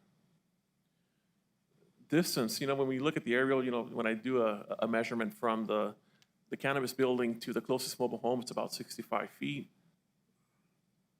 Other uses that are allowed by right under the C2 include commercial laundries, convenience stores, gas stations, retail facilities, bars, pubs, taverns. Those are all allowed under the C2 zone. Auto-related repair service, funeral homes, funeral chapel, adult care, child care, and storage units. So under staff findings, we do believe that the request meets the decisional criteria of 204D. It's the distance to the residential area that's requiring the special use permit. It's not located within 300 feet of a school or daycare center. And the Planning and Zoning Commission may apply any conditions to the special use permit in order to protect the public health, safety, and welfare. So based on the findings of fact, staff analysis, and agency comments, we are recommending conditional approval of case number SU 25037. Conditions being that any existing structures and new construction proposed to be used for the cannabis establishment will be required to meet all of the applicable construction, fire, and life and safety codes, and that the hour of operations remain 10 a.m. to 10 p.m. Monday through Saturday, and 2 p.m. to 6 p.m. on Sundays. So that's the end of my presentation. We stand for questions. The applicant, he's also present here today. I have questions of staff. I have a couple of questions. Just for information's sake, Albert, when they were first issued to special use in 2022, were the mobile homes already that close to the property? Oh, yeah, that's correct. Yeah, that mobile home park's been there since probably the 60s or 70s. It's been there since forever? Yeah. Okay. Secondly, what's the other one? Please inform me, they're going for a retail outlet. Does that permit them also to do a consumption, or does that require another type of permitting? So right now, the SUP is just limiting them to retail. If they were to come back and propose a consumption lounge, they would have to probably get an amendment to that SUP and come back before this board for any kind of approval. So right now, what's being presented is just the retail sales of cannabis. No consumption lounge. No consumption allowance. Can we add that restriction, that they not have a consumption allowance? Because they're so close to residents? Commissioner, this commission can add any conditions that they want. Yeah. You can add that as a condition if you make the motion, yes. Because we're so close, I mean, 65 feet. Yeah. Yeah, any conditions can be added. The applicant has a comment. We're going to get to the applicant in a minute. Anyone else? Questions of staff? I have a question. Albert? So the UDC here, code 350-502.G, it clearly states there's no cannabis establishment or cannabis consumption area or cannabis courier may be located within 300 feet of a residential area or school, daycare, and so forth. So just to confirm, it is only 65 feet from the actual residential area, correct? That's correct, but there is a, when you go towards the end of the, of that paragraph, we're here today because, in the UDC, it also talks about, the shortest direct line measurement to a residential area may be reduced by applying for a special use permit to be reviewed in the public hearing by the Planning and Zoning Commission. So that language is in there. That's probably like the only provision that allows for any kind of waiver to that distance requirement. If this was an operation for growing or for strictly for just manufacturing, that wouldn't even be an option. So that what's in there is just strictly for retail sales of cannabis. So another question for you, Albert. If we approve this special use permit today, does this mean that we're bound to approve any other special use permit with the same criteria for any other establishment? Commissioner Uranga, Chair, we've heard a couple of SUPs for similar requests, but everything's on a case-by-case basis. I mean, there's been other conditions set aside for other cannabis establishments, not just retail, but for production. But it would be on a case-by-case basis. Thank you, sir. For future cases. Thank you. Other questions of staff? Mr. Chair, and this kind of situation, it's on a case-by-case basis. I mean, you don't have carte blanche on cannabis. That's right. We're not setting any precedents. That's correct. And we do have the applicant here. We hear from the applicant. Good morning. Please state your name and address for the record. Ryan Strand, 3610 North Puget Sound Avenue, Tacoma, Washington, 98407. Do you affirm the testimony you're about to give today is the truth under penalty of law? Yes. Thank you. Good morning, Commissioners. Thank you for having me. Puyallup. What's that? Puyallup. Okay. I'm from Puyallup. originally. Okay, yes. I heard you say Tacoma. Oh, nice. Look at that. So, yeah, good morning. Just quickly, I think Albert did a great job of kind of explaining what we're going for. You know, it was previously approved, but just with staffing and getting off the ground, we have a farm located in La Mesa, also in Doña County, that's kind of been our focus for the last 3 years, getting that operational. And it's currently going well and doing well. We have 11 full-time employees there and 6 part-time employees that, you know, we've been able to bring onto the team, which has been great. This retail site has, you know, we've had a lease on it and kept it with the intention of putting in a retail site here for many years, and we're hoping to finally get it off of the ground now that we feel like we're in a position to do so. As discussed previously, I mean, this building has been kind of in disarray and sat vacant for many, many years. I think it's kind of been an eyesore for the community. You know, the amount of trash and bottles and debris that we've picked up has been consistent. And so I think just with a little bit more presence and us, you know, taking our plan of action to clean it up, I think it's going to be a good benefit for the community, a good use for the space, and really little to no impact on the surrounding communities from a traffic impact. As mentioned, I think we're going to have 4 to 6 full-time employees here.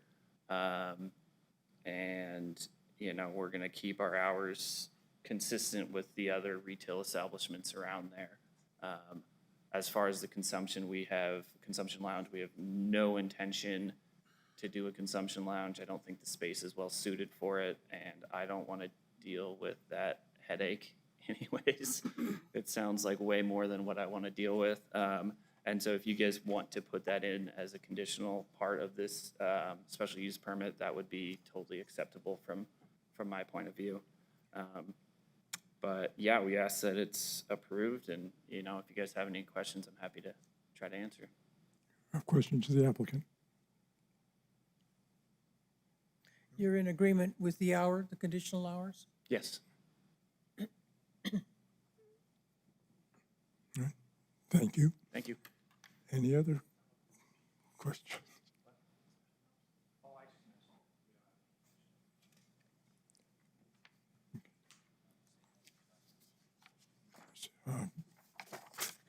No one else to speak to this? Okay. I'll look for a motion.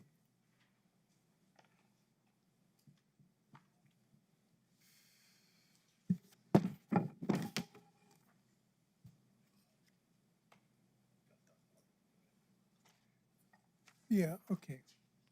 So I'll move approval of SU 25-037 with the conditions that were listed by the county. Any existing structures and new construction proposed to be used for the cannabis establishment will be required to meet all applicable construction, fire, and life safety codes. Second, retail operating hours will be 10 a.m. to 10 p.m. Monday through Saturday, and 2 p.m. through 6 p.m. on Sunday, and there will be no consumption on the site. I'll second that. We have a motion by Commissioner Zerniak, second by Commissioner Lear for conditional approval of SU 25-037. Any discussion, comments on the motion? Okay. Call the question. Commissioner Lear, Yes. Commissioner Odonga, No, the reason is it's too close to a residential area, which would not ensure the health, safety, and welfare of their surrounding citizens. Commissioner Garcia, No. Reason is, again, too close to residential when I simply don't want to avoid giving precedence or preference to one cannabis business over others that have complied. Commissioner Fisher, Yes. Commissioner Acosta, No. And the reason for that is it doesn't meet the guidelines that were addressed by Commissioner Odonga. Vice Chair Zerniak, Yes. Chair Zargis. Yes. The motion has passed I have it 4 as to 0. 4 to 3. Or 4 to 3, I'm sorry. 4 to 3. Thank you. Administrative approvals?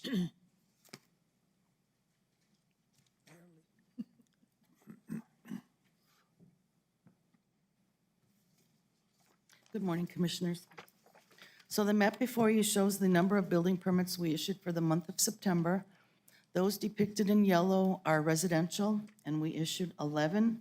And then those depicted in blue are the commercial permits. And we're showing 5 properties that were issued commercial permits, but one of them we issued 52 permits for hoop houses. So we had a very active month in that one, is in the D1L zone.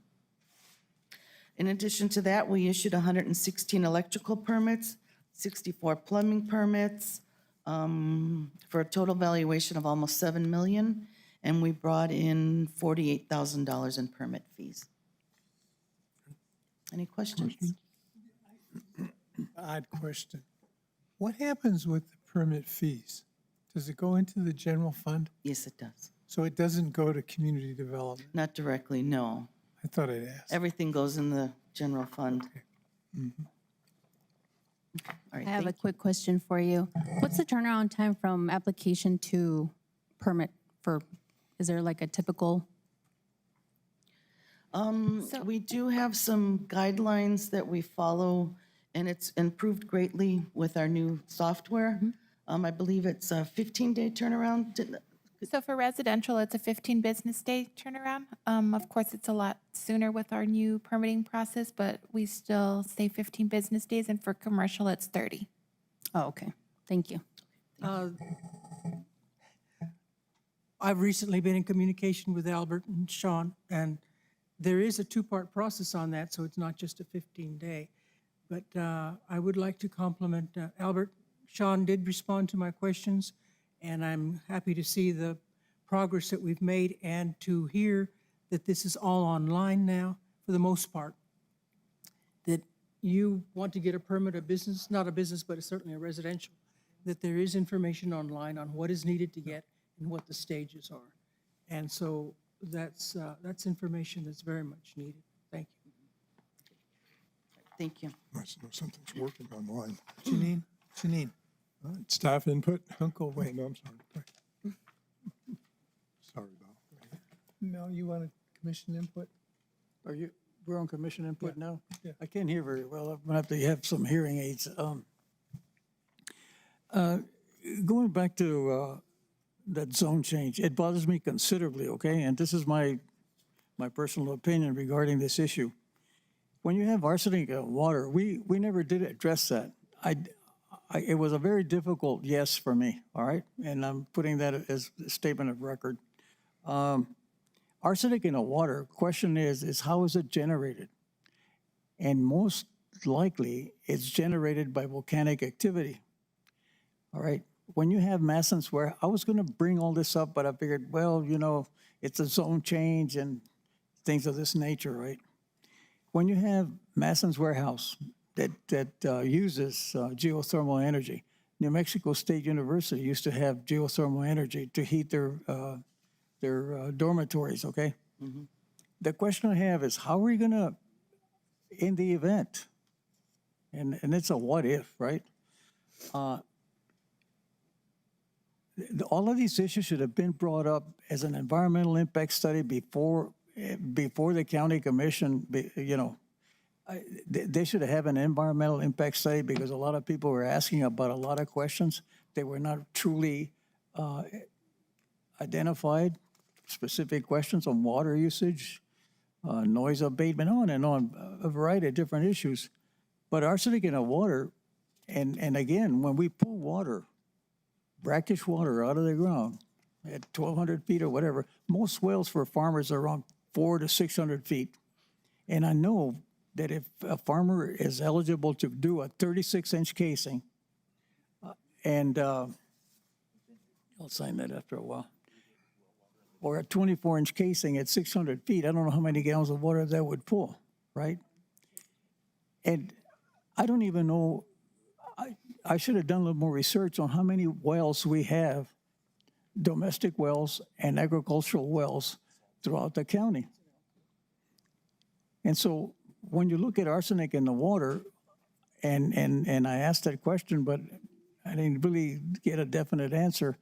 When you pull brackish water out of the ground at 1,200 feet or 1,800 feet, the probability of potable water will infiltrate that either the laccolith or a batholith in that area for a water aquifer. And these issues have to be addressed. There was that impact study. There was not an impact study done. And the question I have, and I should have asked it, but too many things going on. This didn't take place. This planning had not taken place overnight. Okay, this has been going on for a long time, and then all of a sudden, here it is. We didn't have enough time to digest all of this. I think the problem that I had was that our job wasn't to rejudge the Jupiter project, which is what the opponents wanted. Exactly. And I think that we had to be careful about not conflating those two. The question before us was a land use question about a relatively small two small parcels of land.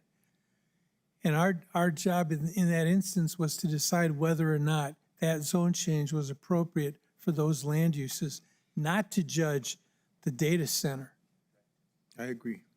So that was the problem that we had. Yes, and you did a good job keeping everyone on track. But these kind of questions are important to know.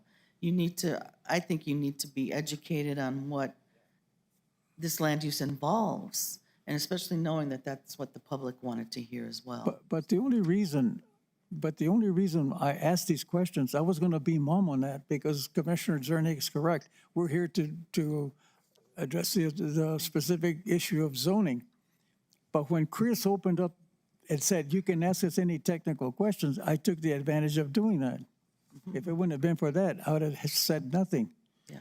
But I think that in projects like this, if we have any more, there should be some point of disclosure for more time to be addressed throughout the county, not just 2 weeks, 3 weeks, and then we say a yes or a no vote. I don't think that's correct. Well, they still have to go through the permitting process. So, we'll get our air quality permits. They said they've done environmental studies. They're working on their second one now for, cultural, I don't know, dinosaur bones. Janine, and heavens knows, we don't have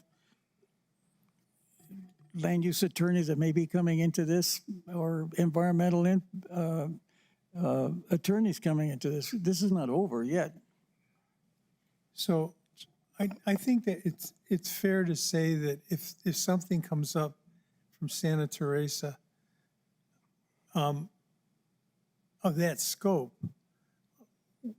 I'm speaking for me and Mel, I don't know about the rest of the commission, that we would like more information ahead of time. And it would be okay, I think it would even be okay to say, to table a decision on a rezone until we get that information. I don't think there's anything wrong with that. I don't think we've ever tabled a decision. I'm not aware of one in all the time I've been on here. I personally would like more information on where are we going, where's the county going in the water treatment side and in the potable water side, so that we have an understanding now with all the issues with CRUA, where do we stand and where are we going? There's a meeting in a couple of weeks, water resources. I want to say it's October 14th, but don't hold me to that, but need to check. But there is a water resources meeting coming up in the next week or two. Janine, Should check that. did I read this right? The county's going to take over CRUA? And in this area. Are they going to actually add staff to the county? Albert probably has a little more information. But No, right now, that's still in the works. I know they gave themselves, I think it was like 2 or 3 years to finalize that agreement, but eventually the county will be taking over CRUA. And a lot of those details are still being worked on right now by, county management and CRUA and the city of Sunland Park. Okay. And the other one also, and I don't think that we should allow a person basing their comments and then excoriate the plaintiff, higher class, lower class, that's not acceptable. And I think that we should say, listen, whether you're rich or poor, we're all equal. We're sharing the same environment. We have no place to go. I mean, and we allowed this individual to do that. And I was going to put my foot down, but I figured, well, it's up to the chair to do that. So, Yeah, and that was my concern also, that he walked out kicking the door. And I think that's definitely not acceptable, and I have requested to see if maybe we can have some security inside while we have our meetings here. I would feel a lot better to try to see those concerns of us that, that's just not acceptable. You don't come into a county building kicking doors. That's 100% not acceptable in my eyes. Yeah, Commissioner Odanga, Chair. We were in talks with Ron Burek. He's part of our risk management team, and he was keeping tabs. I don't know, he was walking around our chambers here and just keeping tabs. And security was right outside just in case things did get out of hand. I would just feel a lot safer if we had an actual security guard inside inside the room instead of outside, because things can happen in 1 or 2 seconds before you know it. Yeah, if you guys want to get a good scenario of what could have happened, just go back and look at the BLCC meeting when they heard the IRB. So on a related issue, he raised an interesting point that he could not figure out how to contact us. Now, I don't even think staff has email addresses on the website. No, they have to go through staff if they need to communicate to the commission to avoid ex parte communications. So can we put that on the website, that in order to contact members of the planning commission? I mean, some, right? Yeah. And here's who to contact. And we do have a copy of the commissioners without your private information. So it's just your term, how long you've served, when it expires, and then to contact us should you have any questions, or the public to come through staff. And if you take a year I off- personally would like to get it directly from the staff. I don't want everybody else sending me Right. email. And that's the whole intent of public hearings. Everything funnels through us. So you get the same information at the same time from the same people. I did get a call from Borderplex yesterday asking me if I had any questions, and I told them no. Do you think it was from the consultants here? Did you get a name? No, it was actually from Jose. Oh, okay. Okay. All right, any further questions? Okay, anything else? Okay, before right, we have thank any you. more hallucinations around here, don't forget to vote. Voting opened. And I'd take a motion to adjourn. We're out of here.